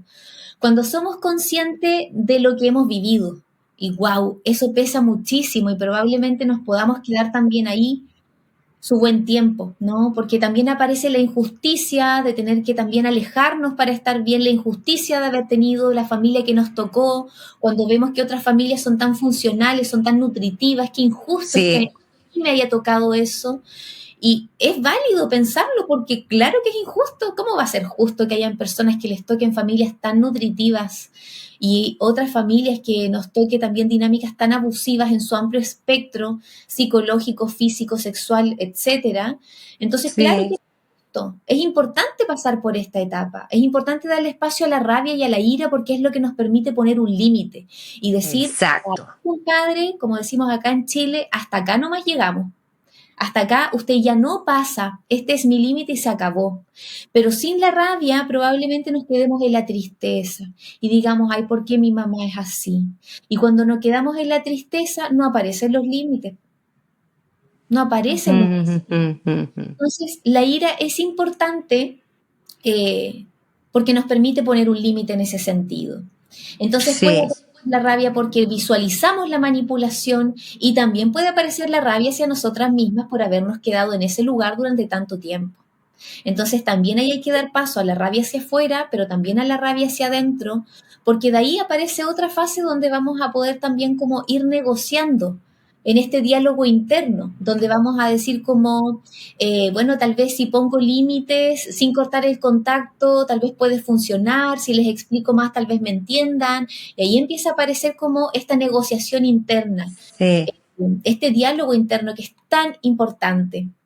sí. Entonces, en esta etapa también puede ser que, claro, en la etapa que mencionábamos antes, la rabia nos permite poner límites, pero en esta Sí, etapa de negociación lo que puede ocurrir es que podamos también tender a ceder al autoengaño. Entonces, probablemente vamos a recibir una llamada o un mensaje de voz o un WhatsApp de nuestra madre diciendo que somos las hijas, no es mi caso, pero somos las hijas preferidas y que nos extraña muchísimo y que queremos que esté presente en su vida. Y eso muchas veces también es manipulación, ¿sí? claro, y ahí está tu refuerzo intermitente esperando la recompensa, porque eso siempre se queda ahí o tarda muchísimo en irse. Mm. Justamente, qué importante lo que dices, Alicia. Ahí aparece esta intermitencia porque ahí yo vuelvo a creer de que las cosas van a cambiar. Porque hay registros de que en algún momento sí hubo nutrición. Entonces en mi catálogo de pensamientos hay una evidencia que dice que puede ser que sea distinto. Y eso también ocurre, que tendemos a idealizar. Entonces probablemente tendamos a maximizar también las cosas buenas que hubieron y a minimizar las cosas malas. Entonces en esta negociación ahí es importante primero ser consciente que esta etapa la vamos a vivir y ser consciente de lo que estamos pensando. Y para eso es súper importante la escritura. A ver, yo estoy pensando que mi mamá va a cambiar esto. A ver, ¿y cuántas veces lo ha cambiado? Y ahí yo puedo ir confrontando esta negociación interna que va apareciendo, con evidencia. Después, Sí. ujú, Quería bueno, es compartir algo mío por lo de el refuerzo intermitente para que entiendan que eso es tan fuerte. Hay que trabajar muchísimo en eso porque ya yo tenía contacto cero y yo estaba, pero ya tranquila, sin culpa ni nada. Y ocurre una situación en mi familia en el cual mi padre se queda en una situación absolutamente vulnerable y claro, hay una situación en la que yo voy y lo tengo que ver, el que es un señor mayor, y de repente hubo como una esperanza pendeja de que, oye, a lo mejor por primera vez voy a atender a mi papá de la manera que yo pienso, que yo creo. Mm, Casi me engaña y me volví a dar el carajazo, porque eso es lo que se llama un carajazo. Ujú. Y eso es uno del contacto cero que tengo ahorita, que es como que lo tuve que volver a establecer, pero peor porque yo había tenido la esperanza, porque apareció esa migaja. Y además surge, cuando vuelves a recaer, surge una rabia hacia ti misma, lo que estabas diciendo, ¿por qué caí otra vez? sí, No, hay que completamente. trabajar mucho en esa parte, es que no van a cambiar. Y eso también es parte de este proceso, como lo estamos viendo. Yo llevo 2 años y meses en el contacto cero familiar, pero yo intenté hacer contacto cero desde que me fui a vivir sola, que fue por ahí como en el 2016, 2017. Y varias veces intenté hacer contacto cero de acuerdo a la precariedad de información que manejaba en ese momento y cedí muchas veces también a la manipulación. Y también entender de que es parte del proceso porque hemos vivido en base a la manipulación y tenemos una programación en base a la Así manipulación, es. a priorizar Ujú. lo que quiere el otro, a sobreempatizar con esta madre y este padre. Entonces, es parte del proceso las recaídas, así como con los hábitos instauramos un hábito nuevo y en algún momento vamos a volver a comernos una hamburguesa o etcétera. Acá es lo mismo porque es una adicción. Entonces Sí. necesitamos sentir que están ahí, incluso volviendo a esta sensación de muerte, a mí me pasaba que yo quería verla, simplemente saber que estuviera viva y que estuviera bien. Pero claro que ella iba a estar viva, iba a estar bien. Pero mi mente era como que si algo le iba a pasar, si yo no estaba ahí para cuidarla, por ejemplo, cuando hemos tenido el rol de cuidadora. Eso me ha pasado. Es Ajá. verdad. Gracias por decirlo. Mm, Me alivia saber eso, porque eso me estaba pasando. Mm. ujú. Sí. Sí, qué bueno saber eso. O sea, todo tiene una razón de ser. Todo viene de algún lado de toda esta programación y este trauma. Sí. Sí, y es algo que también, es algo que yo también vivo habitual, o sea, como Me actualmente. imagino. Es algo que también me pasa y me pasa como específicamente con mi mamá, porque yo viví mucho el rol de cuidadora con ella. Sí. Yo tuve muchos roles adultos cuando era niña. Entonces, Ujú. aconsejar a mi mamá, sentarme horas, 4 o 5 horas para una niña chica, una adolescente, hablar una y otra vez. Y yo era la terapeuta de mi mamá. Mi mamá me contaba hasta los aspectos más íntimos de la relación con mi papá, hasta los aspectos más superficiales. Y cuando yo le decía, mamá, no quiero saber tanto detalle, ella se enfurecía y me decía como, pero bueno, si yo no tengo amigas. Entonces, ¿cómo no vas a poder tener un poco de empatía con tu mamá para poder escucharme? Yo no tengo amigas, estoy todo el día acá en la casa y se transformaba en que yo era una mala hija por no escucharla y finalmente caía en esa dinámica constantemente. Entonces, No, no, es que me estás relatando mi vida. Mi mamá me hacía lo mismo. Me tenía que sentar horas a escucharla hasta los aspectos más íntimos que tú pudieras imaginar. Y yo le decía, mamá, por favor. Y ella se molestaba conmigo, pero yo soy tu madre y me tienes que escuchar. eso, el daño Sí, también que le provocamos a una niña que no tiene por qué saber cierta información o ver cosas que no son para su edad, es brutal, es brutal. Entonces, también como en ese rol de cuidadora, actualmente a mí me pasa mucho que en ciertos periodos tiendo a pensar en ella y como que me angustio y pienso, "Ay, ojalá esté bien". Entonces, cuando ah, pasa eso, yo tengo un altar donde tengo algunas figuritas que simbolizan a mi madre y que simbolizan a mi hermana. No tengo fotografías de mi mamá, pero porque también nunca me tomé el tiempo de traer fotos de su casa para mi casa, pero lo que sí me ha ayudado mucho y que también se los doy como sugerencia para las personas que nos ven, nos escuchan, es que tengan un altar como una contención y una acogida para su mundo emocional cuando están extrañando a la madre. Esto responde a una dinámica que han ido aprendiendo. Entonces, preguntarse cómo están ellas, si es que está viva, si es que necesita algo, también es parte de lo humano. Entonces, y también pueden no sentirlo y también está todo bien, es parte del proceso de cada una. Entonces, lo que yo hago es que me conecto un ratito con mi altar y envío mucha energía. Es como, mamá, espero que estés muy bien, quiero que sepas que te amo muchísimo, como le entrego todo ese amor que para mí y mi propia vivencia es sanadora. Puede ser que para otra persona no, ¿ya? Y en eso quiero ser súper enfática. Esto es Sí, mi propia ahí, vivencia y experiencia. esa es tu propia, es tu, o Sí. sea, el ejercicio me parece muy, muy, muy lindo. Yo creo que cada persona lo puede ajustar a su realidad. Tú, en tu caso, tú le dices, creo yo, que la amas mucho desde la distancia. Yo me imagino que hay muchas personas, y lo sé porque conozco a mi comunidad, hay muchas que no, ya han entendido que no quieren a su mamá porque le han hecho cualquier barbaridad. Y pero sí, esa es otra cosa, entender que muchos de nosotros en realidad no fue amor, sino miedo, manipulación, y o sea, el miedo, te infundieron miedo y entonces eso no era amor. Entonces, Ajá. de eso yo he hablado varias veces. Este, yo me he preguntado mucho eso. ¿Será que yo quiero a mis padres? Entonces es raro, no sabes qué responder, porque ¿cómo vas a querer a alguien que te ha maltratado tanto? O sea, esa soy yo, ¿no? No, tú, me imagino que cada quien lo tiene que procesar a su manera y hacer su altar a su manera. Claro, completamente. Sí, sí, Porque sí, puede sí. aparecer el que no haya ni un atisbo de amor. Puede aparecer que aparezca el amor de la niña interior hacia esa parte de la madre que ha Eso sí. emblanquecido.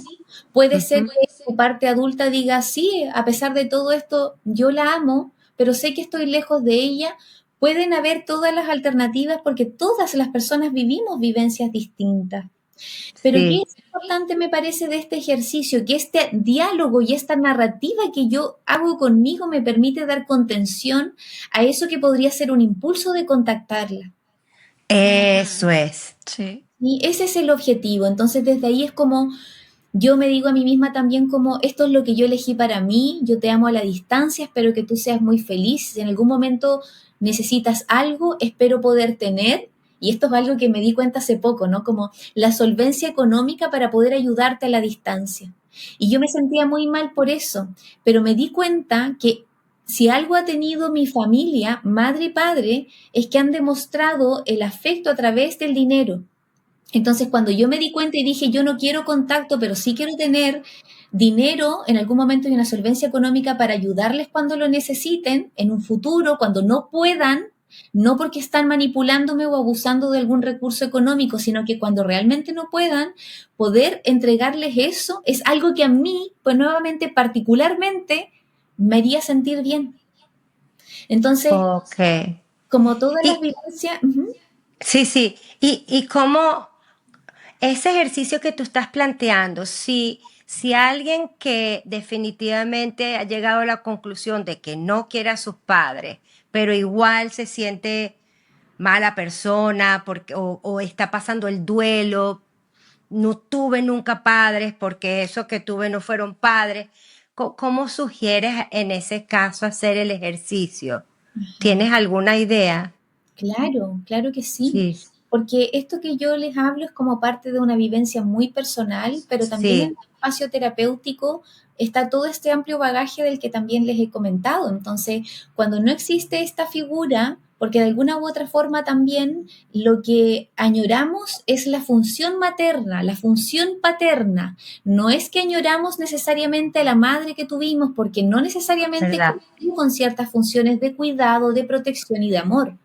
Entonces, Sí. cuando yo pienso, algo que yo les invito harto a hacer en el proceso terapéutico es a confrontar esa creencia. Entonces, ¿cuál es la madre real? Y en terapia la trabajamos y hablamos de ella y le damos todo el espacio y la cabida, pero después trabajamos cuál es la madre ideal. Y ahí es donde entran las funciones maternas. ¿Qué permite esto? Primero, confrontar la madre real de la madre ideal, mirar, y esto permite aceptar. Entonces, este proceso como de negación ya empezamos a trascenderlo. Empezamos Excelente. esto y en esta versión de la madre ideal podemos trabajar con arquetipos, podemos trabajar con animal de poder, podemos trabajar con un referente, con lo que a mí me haga sentido para conectar con esa imagen materna. Incluso puedes ser tú misma en tu versión evolucionada o tu versión del futuro, en tu versión madre de ti misma. Sí, lo que te sirva, lo que sea, lo que te funcione para tú aprender a maternarte. Ese es el objetivo. Sí. Aprender a dártelo a ti misma. Es muy importante. Es muy importante. Sí. Entonces, también tenemos otra etapa que es la etapa de la depresión y en esta etapa sentimos con mucha intensidad la pérdida. Entonces sentimos nuestra ausencia familiar, vamos a sentir la soledad, vamos a sentir tristeza por lo que no tuvimos, por lo que no vamos a tener también. Y aquí puede aparecer la culpa, la sensación de vacío y el miedo al futuro sin ese vínculo. Entonces puede ser, y hay ciertas dinámicas familiares donde hay personas que me dicen como, Yacolén, yo lo que extraño son estas juntas familiares, a pesar de que la dinámica era súper tóxica, el sentir que había harta gente, que había alguien que me sostuviera, de alguna u otra forma también me acomodaba. Entonces, aparece la depresión y se llama depresión no porque necesariamente entremos en un estado depresivo, sino porque se deprime el estado anímico. Entonces vamos a estar un poquito más bajitas de energía, por supuesto esto es muy subjetivo, depende de caso a caso, porque vamos a sentir el peso de no tener a nuestra familia. Y después podemos pasar a una etapa de aceptación que tiene que ver como cuando empezamos a comprender también que nuestro contacto cero es una decisión que tomamos, como decía Ari, por el amor propio, que esto no es venganza, sino que se trata de ponernos al centro de nuestra propia vida. Ya no ponemos al centro a la familia, porque recordar que los mandatos familiares lo que buscan es mantener el sistema familiar, no cuidar el bienestar de sus miembros. Por lo tanto, en este proceso de aceptación, nosotras vamos a empezar a reconstruir nuestra vida sin depender emocionalmente de la familia. Y acá me parece que algo súper importante es que no es que seamos dependientes emocionales realmente, como esto que hablábamos hace un ratito, es que nos han hecho creer que no somos autónomas independientes, nos han hecho creer de que dependemos de la familia, pero cuando hacemos contacto cero nos damos cuenta que la vida funciona igual, que nuestra dinámica sigue funcionando, que incluso tenemos más vitalidad, más energía, nos podemos concentrar mejor porque ya no sentimos la carga de estarle solucionando los problemas a la familia, no tenemos que sostener a alguien más, solo nosotros mismas. Entonces, esta etapa es muy bonita también, la etapa de la aceptación. Y ahí entra este concepto de la aceptación radical que propone también Tara Brach, psicóloga clínica, que es maestra de meditación budista. También sí, me encanta. Ajá. Entonces, ella me encanta. Trabaja una terapia importante para distintos trastornos de personalidad.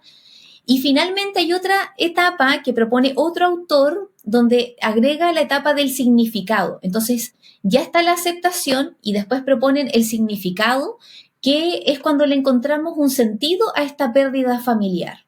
Cuando lo incorporamos de una forma que es distinta, cuando vamos transformando este dolor en otras posibilidades. Como algo que ocurre acá también es que surgen nuevas identidades en otros sistemas. Entonces yo comienzo a tener otra identidad, otro rol en el sistema de la familia que yo elegí para mí, en el sistema al interior de la propia familia que yo creo conmigo misma, en los roles que yo desempeño socialmente y particularmente el significado, que siento que es la etapa también en la que me encuentro, entendiendo que puedo estar constantemente en las otras también, es que pude darle un significado muy valioso a este dolor. Y es ayudar a otras mujeres, es ayudar a otras personas que vienen de familias narcisistas, donde han vivido mucho abuso, por lo bajo, abuso psicoemocional. Entonces, este significado para mí ha sido trascendental para mi vida y ha cobrado un sentido distinto a mi vida cuando yo he podido poner al servicio mi historia Y por otro lado, mi profesión, para poder ser camino, ser luz en la oscuridad que viven muchas personas que tienen y que viven y habitan estas dinámicas familiares. Hermoso. Y ahí es cuando, mira, ahí me imagino que tú lo ves. El trauma vino a enseñarte tu narcisista, que yo a mí no me gusta llamarlo mi narcisista ni mi nada, tu abusador es tu maestro. Yo Wow. no creo en esas cosas. Yo lo creo de la manera en como tú lo acabas de hacer. Ajá. Tú eres, tú eres la persona que tiene el mérito de haber llegado hasta aquí. Tú has decidido salir adelante como puedes. Todas tus tú de antes, y esto me lo van a escuchar 1000 veces, tus tú de antes, con su nivel de información y de conciencia, hicieron todo lo posible para llegar a donde estás tú. Y todas ellas se merecen un aplauso. Entonces, cuando uno ya llega a cierto momento de sanación, uno puede elegir el propósito de todo lo que te tocó vivir. No es que te tocó vivir porque es que, bueno, naciste ahí con esos padres y bueno, te tocó vivir eso. Pero no es que vino por alguna decisión externa o divina a mandarte esta lección para que tú aprendas a ser una persona evolucionada y no, yo no creo en eso, creo en lo que tú acabas de describir, me parece muy importante. Tú has elegido ese camino, tú has elegido que tu historia, tú le has dado ese propósito a la historia, a tu historia, para traerle luz a muchas mujeres que han vivido en una familia narcisista. Como ella y yo hemos elegido esta misión de este podcast, hemos elegido de romper con la normalización del abuso y el maltrato en el nombre del amor de la familia. Hemos elegido esta misión para darle voz a los que callan, pero no es que todo lo que yo sufrí era porque... No, que tenemos esto o que tú tienes, Nehuen Rayun, por lo que te pasó, no es a pesar de lo que te pasó, es a pesar de lo que vivimos, tenemos esto. Y lo hemos elegido, Claro, hemos lo elegido hemos ese creado. propósito, porque a lo mejor no hubiéramos querido hacer nada Claro, es que, y estudiar arquitectura. exacto, Y puede ser repetimos, también. y podemos repetir la misma dinámica. Claro que Sí. sí. Me parece Mm. crucial lo que planteas, Alicia. Me parece demasiado importante mencionarlo en un espacio como este, porque también aparece mucho como esta idea como muy espiritual, también que revictimiza, que retraumatiza a las víctimas, y esta idea como de que la vida me puso esto delante, esta idea como de que esta persona vino a enseñarme algo. No, No. somos Vino a nosotros. maltratarme y a abusarme y eso deja muchas secuelas.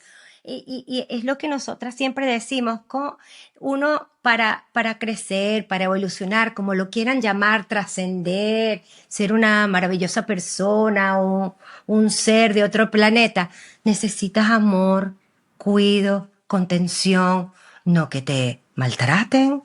Es que es un absurdo. Es un ¿Cómo vas absurdo. a evolucionar a punta de abuso? Ella y yo siempre lo hablamos en los episodios, en muchos episodios lo hemos dicho. Sí, Entonces sí, eso sí. no es así, Ujú. no es Eso, así, me encantó eso que tú explicaste, por eso lo quería recalcar Sí. sí. a mi Es manera. importante, no, maravilloso, me parece que hay que ser súper enfáticas en eso también. Algo que con lo que yo me encuentro mucho también en el espacio psicoterapéutico y en los talleres es justamente eso, ¿no? Como esta creencia de que, bueno, gracias a eso yo hoy día soy una mujer sensible y empática. No, corazón, gracias a eso no lo es. Gracias a eso tienes dificultad en poner límites con tu empatía. Gracias a eso pasan otras cosas y eso es lo que tú estás aprendiendo a poder recuperarte de ese daño emocional, pero porque tú lo eliges, porque con tus herramientas has logrado hacer lo que haces hoy en día. Y eso también es algo que tienen mucho las madres narcisistas. Yo recuerdo mucho también que yo estaba en deuda simple con mi madre por el simple hecho de que ella me haya tenido. Entonces, como que yo le debo la vida, ¿no? Como esta sensación de que ya naciste en deuda. Sí, De- sí, naciste en deuda. Claro. Sí, Entonces, sí, sí. esta dinámica, me acuerdo uno de los últimos eventos súper brutales de mi madre, yo ya grande, fue hace unos 3 4 años atrás. eh, no voy a entrar mucho en detalle porque también creo que es algo que emocionalmente me trastoca harto, pero ella me dice como, oye, pero gracias a lo que yo te hice, tú eres la mujer que eres hoy en día. Sí, te Dios entiendo, te entiendo, porque mío. me lo hacían a mí también.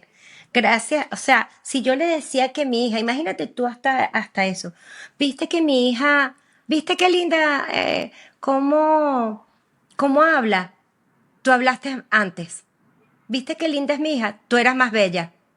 O sea, pero no era para decirme que yo era bella, era que su hija, ella, Sí, pare hijas más bellas que las mías.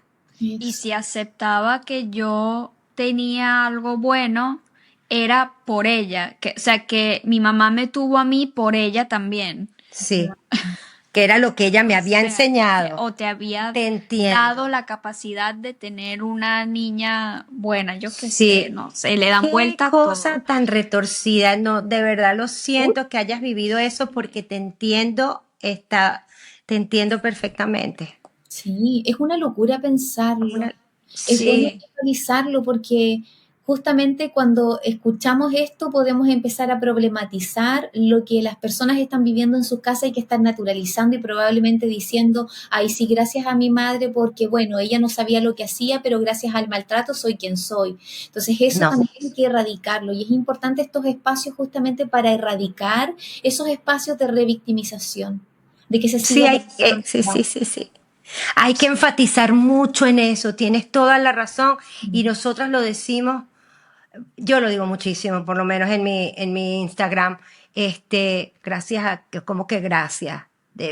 Yo llevo décadas en terapia, por favor, Claro. tratando de encontrarme, de no tener terror, ataques de pánico, no poder dormir por las pesadillas, tantas cosas. ¿Qué gracias le tengo que dar? Claro, No, señor, me doy gracias a mí que el mérito lo tienes tú de que estás en el taller de Jacolén tratando de reconstruirte y de resignificar toda tu vida. eso, justamente. El mérito importante esto de volver a ponernos al centro de la vida. O sea, lo que tenemos, lo que somos, se debe en gran medida a este proceso de reconstrucción, de reparación emocional, para reconectar con la vida con un significado distinto.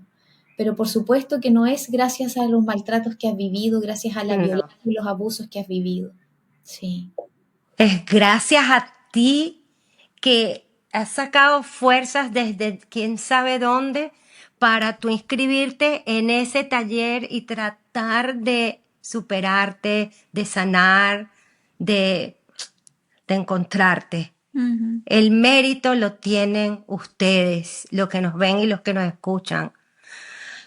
No, no tienen que darle las gracias a ningún maestro maltratador o maltratadora. Ellos lo único que han hecho es causarte mucho, mucho daño. sí. Bueno, Jacqueline, esto ha sido de verdad.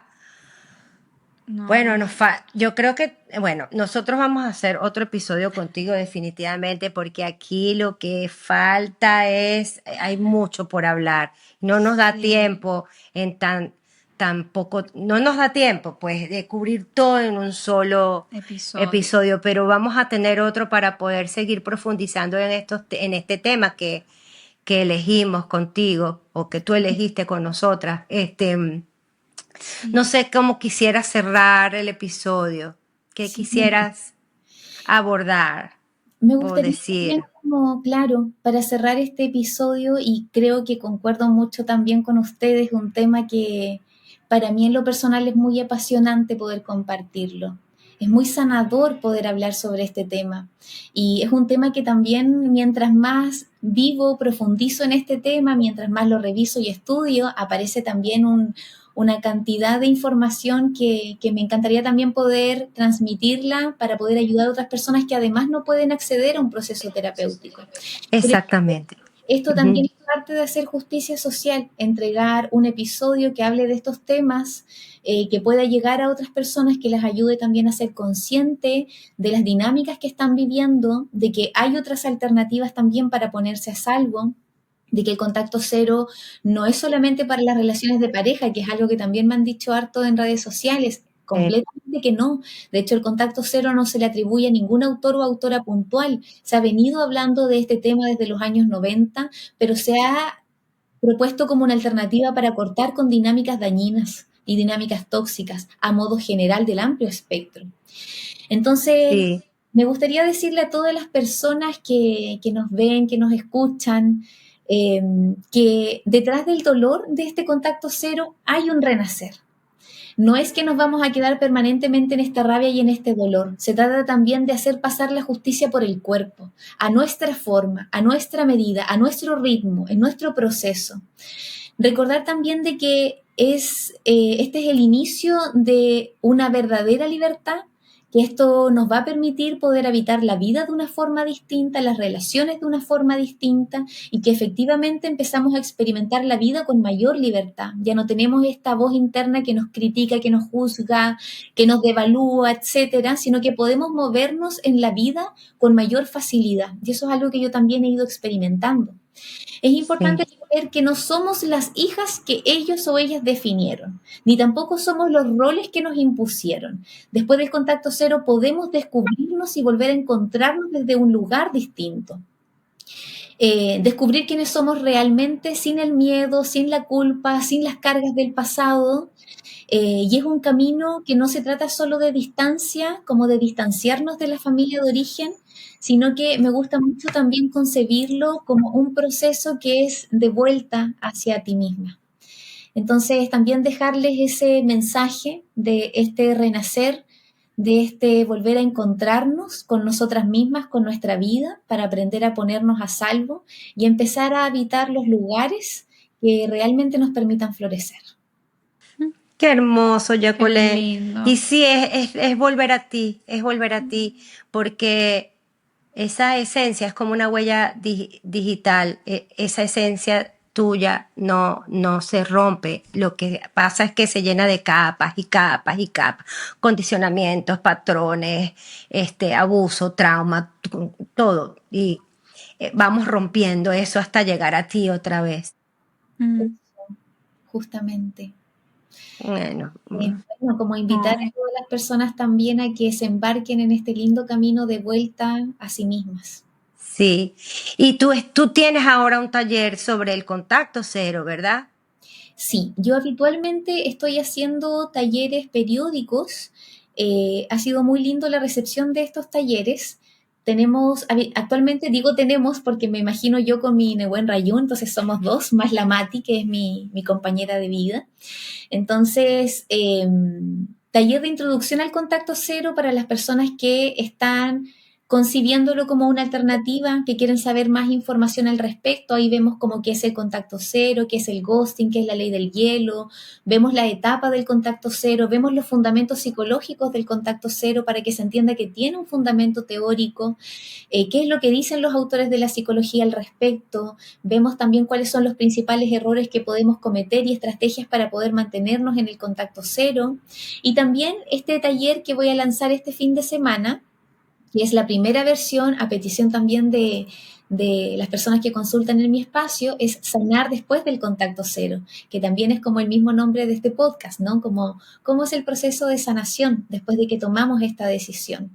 Y ahí abordamos todas estas temáticas que vimos hoy día, pero con mayor profundidad. Entonces ujú. vemos también la dinámica de la adicción, vemos las etapas del duelo, vemos las capas profundas del duelo, vemos también la reconstrucción de la identidad, vemos distintos aspectos que nos permiten también saber qué hacer para poder sostenernos, mantener el contacto cero y no ceder frente a la manipulación y ponernos al centro de nuestra propia vida. Más adelante va a venir otro taller que es sobre cómo poner límites con familias disfuncionales, no familias tóxicas, porque lo más probable es que ahí no podamos poner límites, ¿sí? Pero sí con Ujú. familias disfuncionales. Excelente. Yo, Sí, solo quería aclarar porque cuando los oyentes estén escuchando esto, cuando dijiste este fin de semana, ya habrá pasado ese fin de semana cuando pero oigan el taguéanos. episodio, pero va a estar disponible para comprarlo después o algo así, o sea, va a estar disponible para ellos igual, a lo mejor no en vivo. Claro, este Ajá, fin de semana, sábado 23, 22 y domingo 23, es el taller Sanando después del contacto cero. Estos ajá. talleres los voy haciendo mensualmente, entonces Ah, ok. disponible Introducción al Contacto Cero, que es un taller en vivo, y va a estar disponible para el mes de marzo ambos talleres Sanar después del Contacto Cero. Y ahí ustedes se van inscribiendo con pago internacional. Son habitualmente 2 días de teoría y práctica, donde yo también les comparto un poco de mi vivencia personal. Eso va ayudando también a reflejarse. Y es un taller muy bonito también las dinámicas que se dan. Son grupos acotados de personas para fomentar también esta intimidad emocional que se genera en este espacio, pero se repite una vez al mes y lo voy a ir repitiendo a través del año también.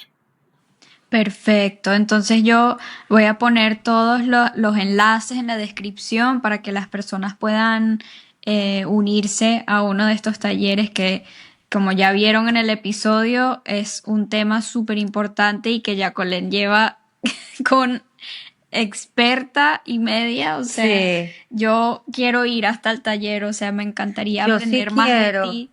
Muy yo sí invitada, quiero ir. muy Sí, invitada, Sí, claro. me encantaría. Ahora lo hablamos. sí, la Pues, verdad. bueno, vamos a tener a Jacqueline en otro episodio para que podamos profundizar en este tema del contacto cero y ya nos dé un poquito más de estrategias. Eh, ella nos entregó algo súper bien estructurado, pero claro, a veces la conversación no es Sí. predecible y uno se va por aquí y por allá, pero en el segundo episodio ya podremos darles un poquito más de estrategias, ¿ok? Sí, bueno. Muchísimas gracias por estar aquí. No vayas a colgar, se nos volvió a olvidar. Sí, No siempre se vayas me a olvida. cerrar nada. Sí, solo nos despedimos. Gracias a todos por estar aquí, por escucharnos, por acompañarnos, por apoyarnos, por apoyar este movimiento, esta misión que tenemos tan importante. Queremos que llegue a todas las esquinas de este planeta porque lo que está sucediendo es como una pandemia. Son miles y miles de personas que sufren de la normalización del maltrato por el amor a la familia, ¿ok? Entonces, Sí. bueno, aquí rompemos todo eso. Un abrazo. Gracias, Jacqueline. Ha Un sido realmente abrazo. un honor. Muchas gracias también a ustedes. Gracias por unirte a otro episodio de Familias Horribles, donde la verdad nos libera y el dolor se transforma en paz. Les recordamos que nos sigan, pongan like, comenten, compartan. Esto nos ayuda a ampliar nuestro alcance porque nunca sabemos quién necesita nuestro mensaje. Hasta la próxima aquí en Familias Horribles. Chao.